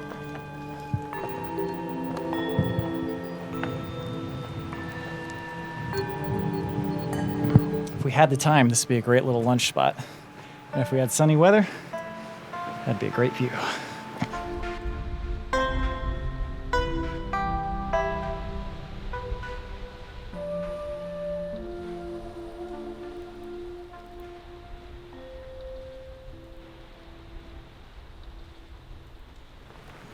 we now made our descent down a steep, stony path. We passed by what looked like an electrical insulator from an old power line and another distance marker. All the while, the rain fell harder and harder. Man, this is pretty sucky. It's cold, wet, and windy. It feels like we're walking through a typhoon. That could be what is happening right now. In fact, a tropical storm was just about to hit Japan on that same day. We kept on, and we could now see a road running parallel to our trail. The rain continued falling, and with it fell the temperature. I didn't think there'd be any moments where I'd be cold on this trip. A few minutes ago, that was actually kind of chilly. That's the only reason I'm wearing this raincoat, because it's not protecting me from being wet. But a tank top is not the thing to wear in this weather. Wow. So that's 3 kilometers, right? Yep. Distance is relative. When it's flat, it's just... The further we hiked, the more it felt like we were stepping into another realm. It feels like we are stranded on the middle of a tall, foggy mountain in the rain. We got a rest area in 1.4 kilometers. It has been quite a while since we took a break, so I think we are definitely going to have some lunch over there. 2.5 kilometers. The trail continued winding right along the road. The tempestuous weather continued on as we neared the final stretch of our journey. Thomas has entered his final form. He's off in Never Never Land. Whenever we're like less than 2 miles from the end of the hike, he's like... Just flies all the way to the end, gets on the earliest bus to go home. We see a note on the trail made of sticks that's like, went back to Tokyo. Went back to United States. Although we were on the final 2 kilometers, we were all worn down. And another sudden uphill definitely had Bryan feeling dejected, as he dragged his hiking poles behind him. This trail has beaten us to our wits' end. Actually, I was gonna say every time I take a step, the tailbone that I landed on kind of hurts a little bit. In this last stretch, the wind and the rain, the relentless struggle, and the surreal mountain views reminded me of our time spent split up in the Smoky Mountains all those years ago.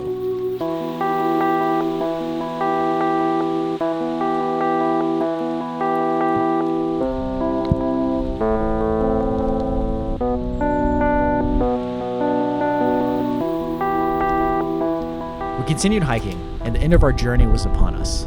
1.5 kilometers left. It's time to get excited. You know, the other thing about having extra time is we can then go into a bathroom and change into some dry clothes instead of being like this on the bus. Good point. Such a different feel today because the last couple of days we've constantly had hikers pass us. This time I think we've seen a total of 6 people. It's been a very lonely, mysterious, ethereal hike. Yeah, it feels like a very quiet, pensive sort of day for reflecting. I think I see the rest stop up ahead. Thomas is already there. He texted us a few minutes ago. Not a moment too soon. Okay.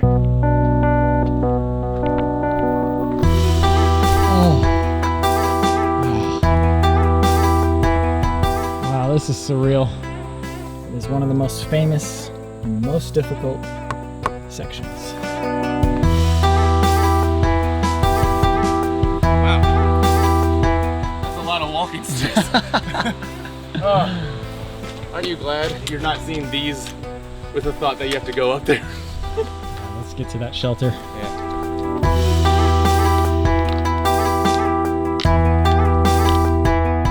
We were now at the entrance of Nachi-Kogen Park, where we met up with Thomas. I am willing to bet you that I can show you the best view of your life. Go to that shelter over there and sit and just look out.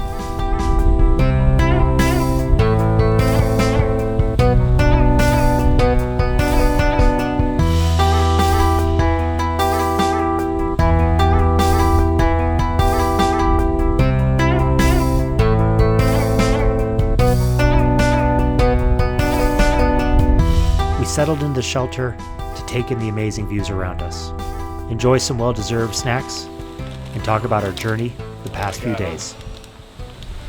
All we need is some hot tea And I actually would enjoy hot tea right now. I really didn't think we'd feel any cold weather on this trip, but here we are. We felt everything. Yeah.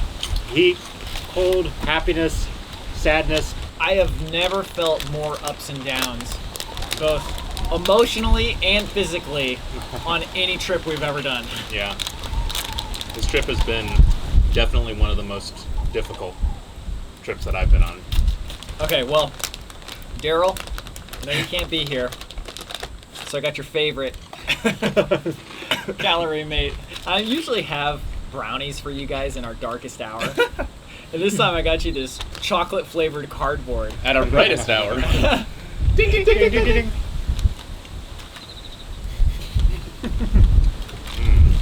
Good gosh. It's not bad. If it's supposed to be a calorie mate, why can't they make it a little sweeter? That's a good point. This view right now is unlike anything I've ever seen. Well, you know how you grow up with this archetypical idea of Japanese painting? That's what we are looking at right now. And these clouds are just moving so fast. I will never look at another Japanese painting the same way after this. You can also see why someone would have imagined dragons flying through the air, because it almost looks like that with these clouds. The absolute mystique that it just gives this whole area. It really defines what you think of when you think of Japan landscapes. So did anyone have any revelations on this trail? Because on the one hand, we had lots of time to think, lots of inspiring sights and shrines to see. And on the other hand, there were times where it was such a tough hike that you don't even, it's hard to think about anything deeper than just wanting to go forward. I think mine ultimately is that I want to be something that brings joy to the world. Those uphills were so excruciating, but when you get to those inns and you have people giving you a warm meal and a warm bed and usually a soft pillow, that is some of the best moments in life. I do know that this trip has probably pushed me to my limit, but this is a one of a kind trip. You know, you can't really say no to it. I think my takeaway here is that you got to find the right balance between knowing when to just look down and keep walking, and knowing when to look up and appreciate what's around you. Because if you always look up, you'll trip, and if you always look down, you won't know where you're going. We all definitely experience this on this trip in particular. When you do international travel, not only are you jet lagged and in a new place where you're trying to figure things out all the time, but you're doing it with other people, and there could be many challenging moments where you're like, dude, why do I bother doing anything with anybody else? And you're just like, I should just be a lone wolf. But when you have gone through something like this and you experience all the ups and downs together, and in the end, all we really have is each other. Because like you can live on a rock by yourself, but what's the point? You give each other meaning by witnessing the same things together. And you're like, that really happened. We did it. Yeah. And now we can go home. Amen. And home we will go. Indeed. These past several days had been a whirlwind of experiences, spent with close friends. And now, we embarked on the last stretch of our journey along the Kumano Kodo. The wind rushed through the air as we quietly reflected on our time along Japan's ancient spiritual trail. Now, we would follow the path 1 more kilometer through Nachi-Kogen Park. From there, we would take the final steps of our pilgrimage and make our way towards our final stop, the Kumano Nachi Taisha Grand Shrine.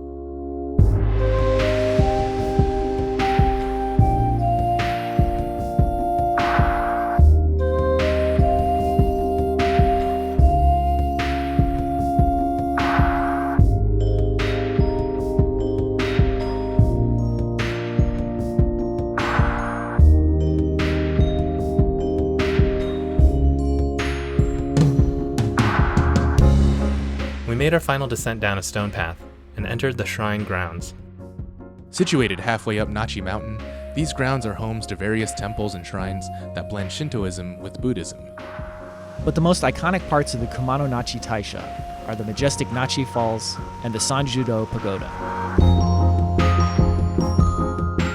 And here, amid this incredible display of beauty, we reflected on the past 5 days of adventure that we had experienced.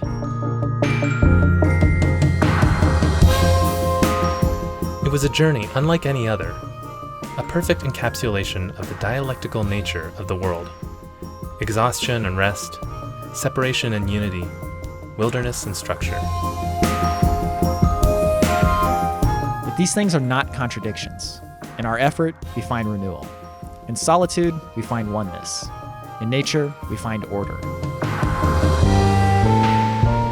And though we sometimes struggled and suffered on the trail, the memories that linger the most clearly in our minds are the many moments of joy we had along the Kumano Kodo.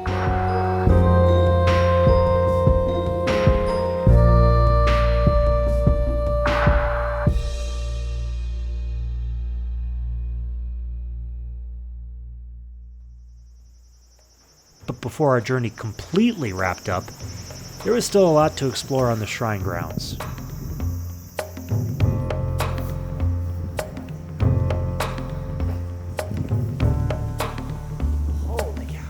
First up was Nachi Taisha's Shizen-no-Ie temple, the main Buddhist temple whose natural wood finish was an impressive sight. And around the temple were a variety of statues and shrines.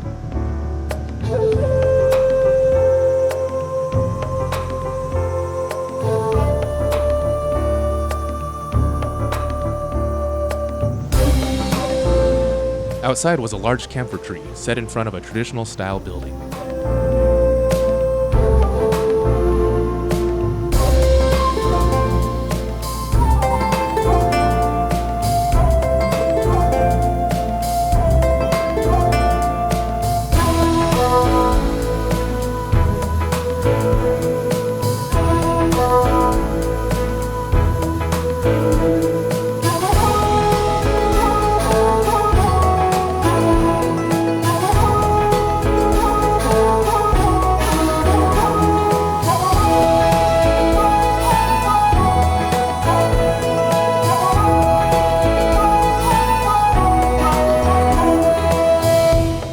We continued exploring the grounds, and the bright red paint on the buildings was quite a sight to behold.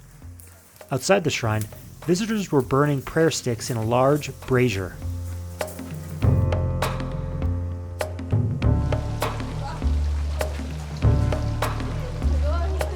Paper Shinto prayers also hung from strings. Nearby, Robby collected his final stamp. Last stamp.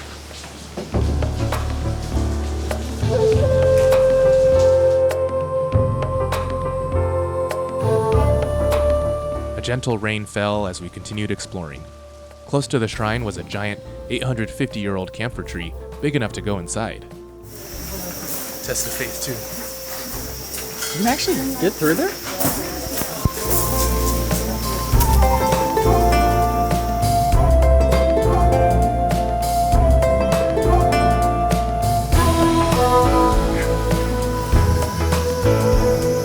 Better than that cave. Now, just as the weather cleared up, we headed back to take a closer look at the Sanjido Pagoda. Outside was a statue of Budai, a famous Chinese monk in Zen Buddhism, often confused for the Buddha.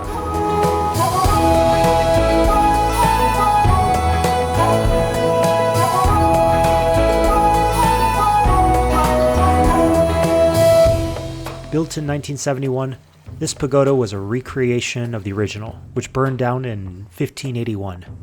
Now, it was time to go inside. Fourth floor, we can just walk down.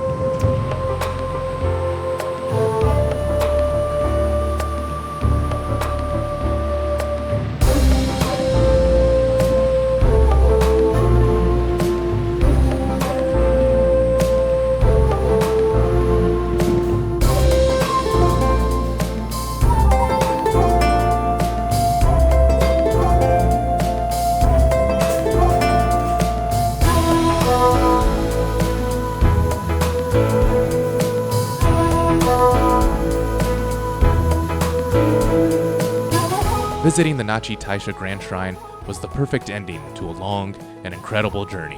We were all exhausted and ready to return to the city for some well-deserved rest and relaxation. But our time in Japan wasn't over just yet. We still had many fun and exciting adventures ahead of us.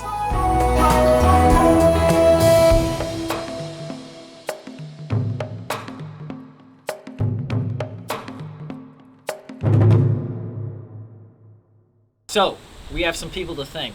First up is Straight Back Games. They sponsor this episode, and they are a small indie game studio that made a game called Devour. But thank you so much. Could not have done this without you. Next up, we got to thank Darrell. He planned this whole trip. We would not have done this. We would not have even known that it was a trail to be done without him. Yeah. Thank you, Darrell. Darrell, thank you. Thank you so much. Wish you were here. And not only did Darrell help plan it, during the trip he was like a little bird in the sky. He was like a satellite. Yeah. The man behind the computer. Thank you both so much. Seriously. Thank you. Thank you. Thank you to Michael and his family for hosting us when you did. And then thank you to all of the different hostels and inns and all the people who hosted us throughout this. Yes. I know we paid for it, but thank you anyway. Shout out to Ike. Especially Ike, yeah. And then finally, thank you for watching. Yes. To all our patrons. Thank you so much. Thank you so much. Thank you. All right, we got a mountain to get down.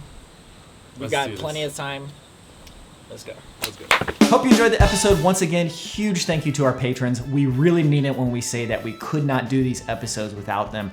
Doing a trip like this takes an enormous amount of time, money, and energy, and it is almost entirely thanks to our patrons that we're able to do this at all. If you enjoyed the episode and you'd like to also be a patron, patrons get early access to the episodes, and they also get bloopers, commentaries, live streams, and special Patreon-only updates. And at some of the higher tiers, you can get your name in the credits, you can get copies of the soundtracks from the episode, you can get copies of high-quality photos we take on the trips, and at the highest tiers, you can get the special shout-outs that you see at the end of every episode. We also have the soundtracks available to listen to and buy at our Bandcamp page. And if you want to use any of the hiking gear that we use, we have affiliate links in the description below. But as always, thanks for watching, thanks for liking the video and subscribing.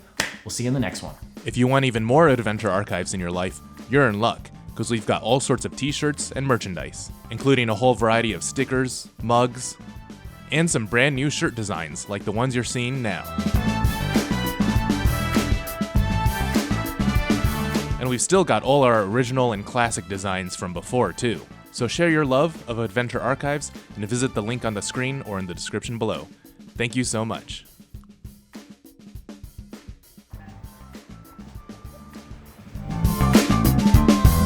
So guys, great job. It's still about another 15 miles to the coast. You guys ready?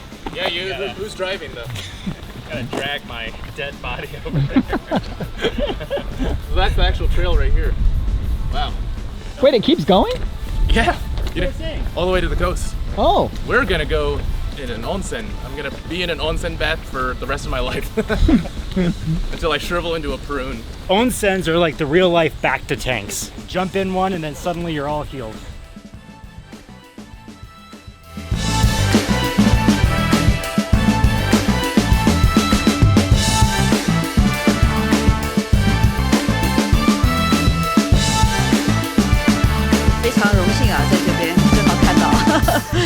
Hi, 在YouTube 上面见过一面，感觉脸很熟，所以就问一下，谢谢，感谢。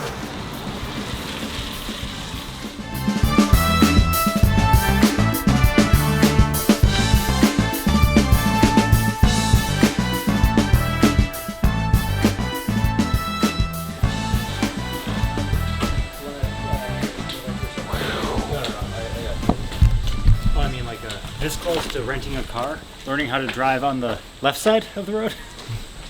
I can't remember anymore. How's that new hat? This is one of those things that if you've done it, you might recognize this and be like, oh yeah, I know what that is.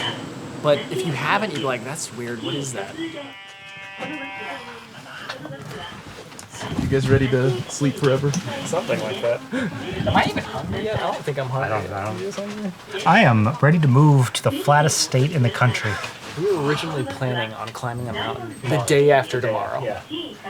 That would... That's not happening. I want to live my life like on that cruise ship in Wall-E, where the chair just carries me around wherever I'm going.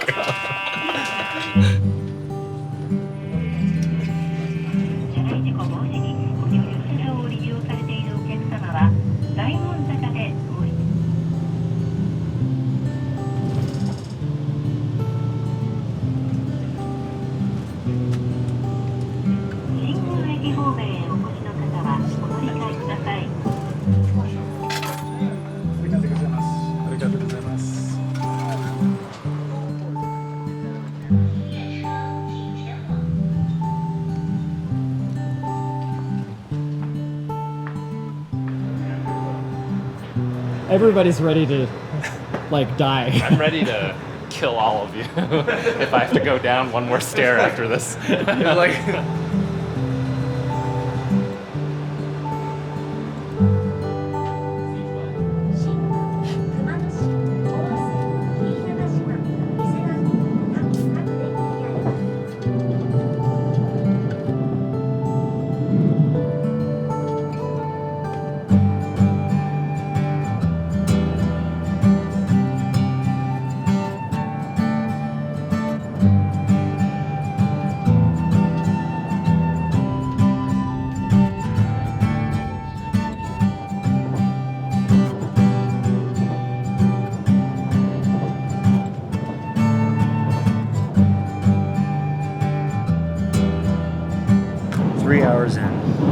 Another 3 hours to go.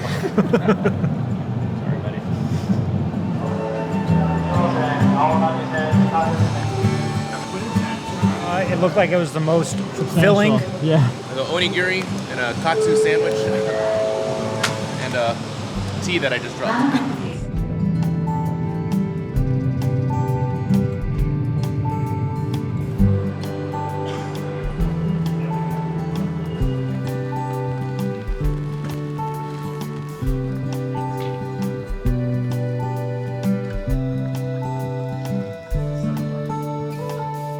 All right, everybody, we made it. Great job. See you tomorrow. Thomas, you naked?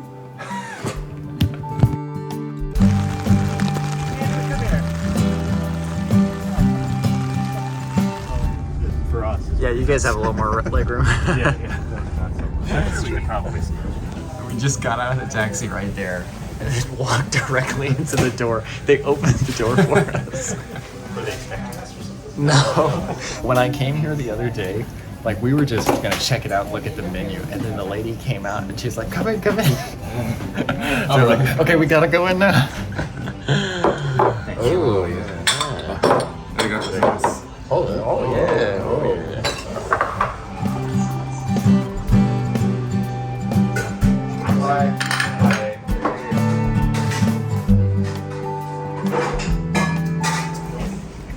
Oh, that's a nice looking salad. Some actual vegetables. Yeah, I've never had an orange lassi. It's like orange juice, but like creamier. Oh. It's like a subtle orange flavor. That's still very good.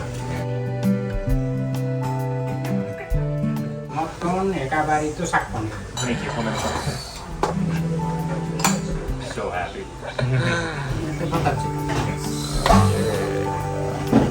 Itadakimasu. That's delicious, naan. Oh yeah, good idea. Dip it in there.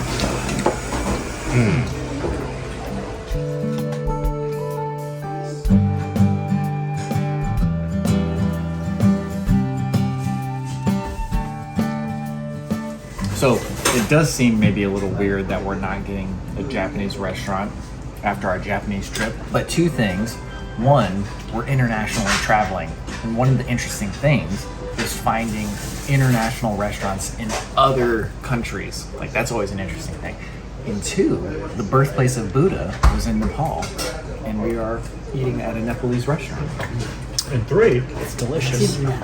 Oh man. Wow, this is decadent, dude.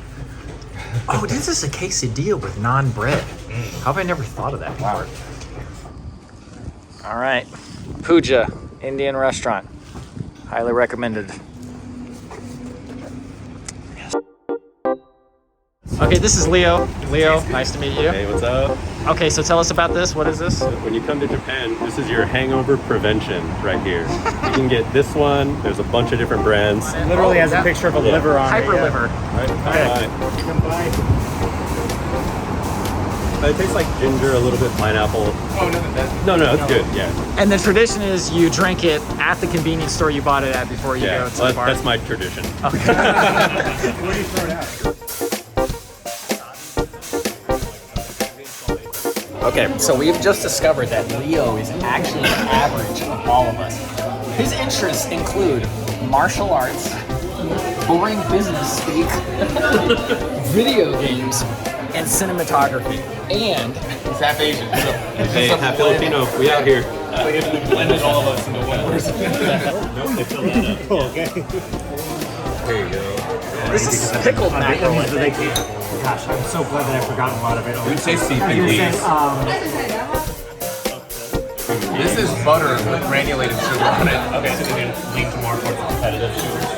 Nowadays, yeah. It's It's like sort of an American created Japanese food. So now what's your favorite? Fried and sugared and buttered. time we'll go to another place where they're bigger. We could go to There's this really cool bar right here where we're staying called Oh, okay. Goodbye, Adventure Archives. Did we get a photo? Oh no, let's get a photo together.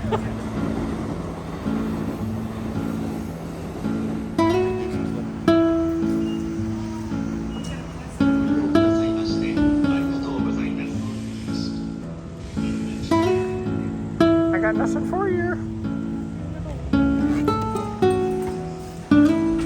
Tokyo Ale Works. Tap room.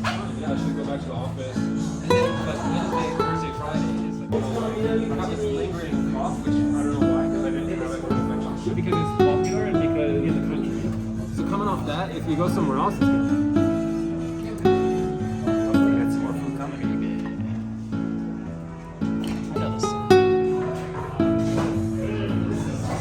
All right, I will see you guys in the morning and we will start our trip. Bryan, I will see you when we get back home.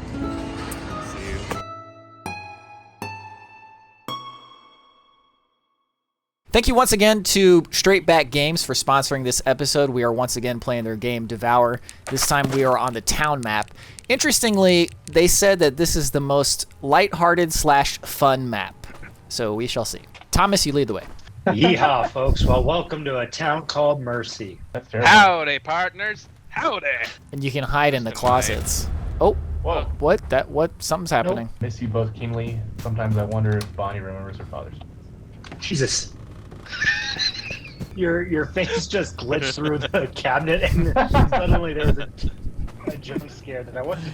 No, it's terrifying. Key, I found a key. Something happened. My screen just went dark. Oh, Thomas, are you still hiding in the closet? like always. Was that not there before? There's claws on the ground. Were there claws? Oh, that looks new. We're dead. Oh! Oh. Uh-oh. I can't see it. I can hear it. That it will even be sent. I'm gonna... Oh! Hey! I found them! It was just a regular ghost. Never mind. But they're ghosts? Oh. Do you hear something? went right, I hear right? something. Yeah. Dude, he sounds like he's right here. Oh, It's like a Resident Evil 2 guy. He doesn't. Apparently, if you He won't hurt you if you just if you're nice to him.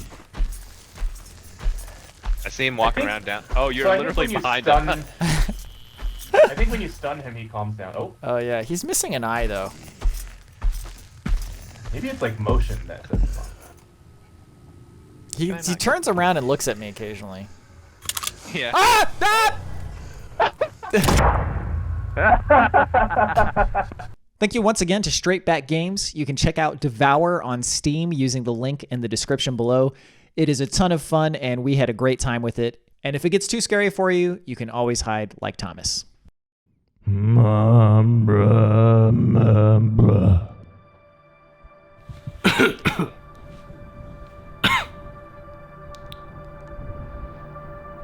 There's spice in the tent.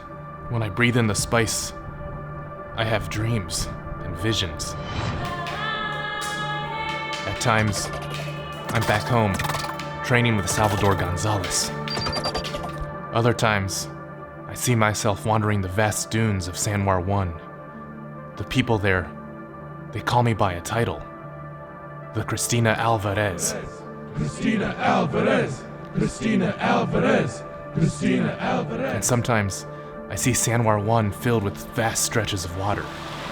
Where barren sand dunes once lay, there are now Great Lakes. Watercraft.com.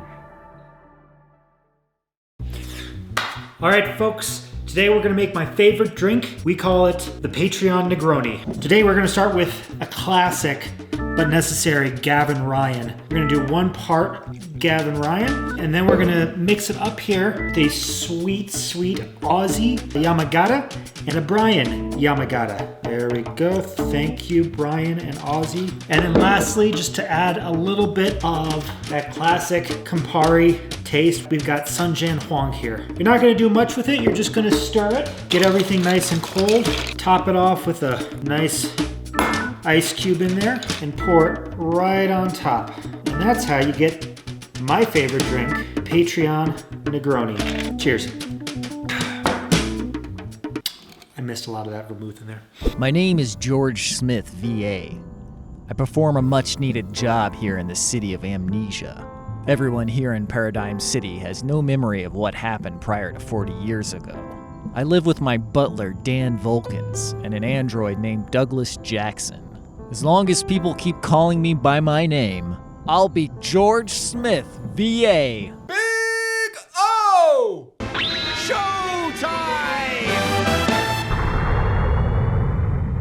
So I was all ready to go outside and shoot a skit, but then this happened. So what we'll have is just a nice little shout out with the comfortable sounds of rain and thunderstorms in the background. I want to give a shout out to 3 people. The first is Madeline Holly, thank you so much. The next, Jake Buer, thank you so much. Finally, I have a shout out from Ren and Yvette. They actually wanted to shout out Adventure Archives. They wanted to say that no matter how busy or crazy life gets, they always find time to slow down and relax and sit on the couch and watch our episodes and really just enjoy it all. Ren and Yvette, I really appreciate that. You're the Imperial Ecologist, Charles Karen Bowling. Thank you for the still suits. They're Sue and Ton make, the best. Now, with your permission, Sir Jasper Caps, I need to check the integrity of your still suit. You've worn a still suit before? No, this is my first time. Your desert boots are fitted slip fashion at the ankle. Who taught you how to do that? Seemed the right way. Leon and Lu Lin.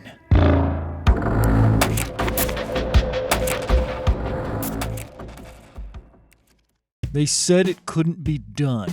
Some said it shouldn't be done. But thanks to acclaimed designers David and Jennifer Dickerson, introducing the Hiking Jort. The reviews are in. You'll never be the same again. Steve Horgan. An abomination. Sarah Wright. I regret everything. Sven. Sarah and Bryan Kitsune would like to give a shout out to me and my bride. They send their congratulations and hope we have many blessed years together. Thank you very much. All right, John Truitt. As a new hire of Expedition Research LLC, we need you to work security. Someone's been peeing on our property. My boss, Mary Sienkiewicz, thinks they've been doing it out by the dumpster, so you should check there first.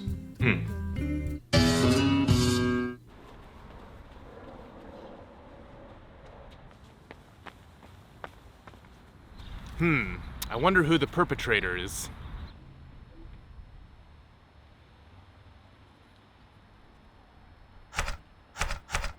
You! Turn around and tell me what your name is.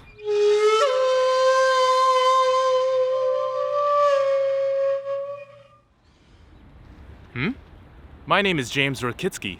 I'm simply playing some classical music. Sorry.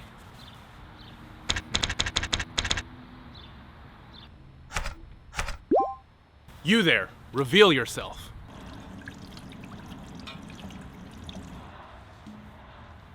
Huh? My name is May Beameray, and I've just been watering this plant. You distracted me, and in the 1 second that I took away from watering it, the plant's already wilted. What? That's not possible.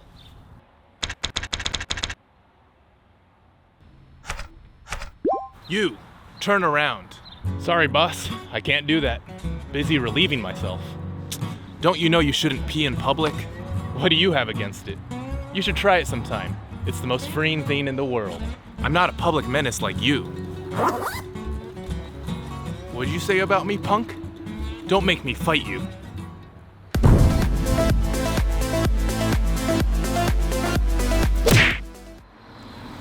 It's wrong to pee in public. Please forgive me. The truth is, I pee anytime I get anxious. Recently, I've been stressed out because I borrowed money from my friends, Joey and Mela. I needed the money to pay for my kids' school supplies, but I haven't been able to pay it back yet. So these days, I just have to pee uncontrollably all the time. I'm sorry. I know what I did was wrong. You can take me to the police. No, I'm not gonna do that. Nobody should be punished for having a medical condition. But maybe you should consider wearing Depends. Adult diapers? That's so shameful. Peeing in public is even more shameful. Besides, what if the police caught you and you have to pay a fine on top of everything else? You're right. I'm gonna go home and reconsider my life. There's no shame in wearing adult diapers, and it's nothing to be embarrassed about.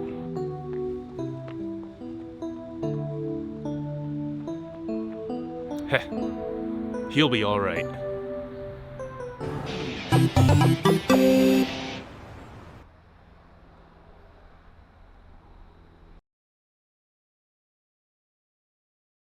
So a little behind the scenes. The last time we saw the tripod was at the bus stop. Yeah, my bad. Drum!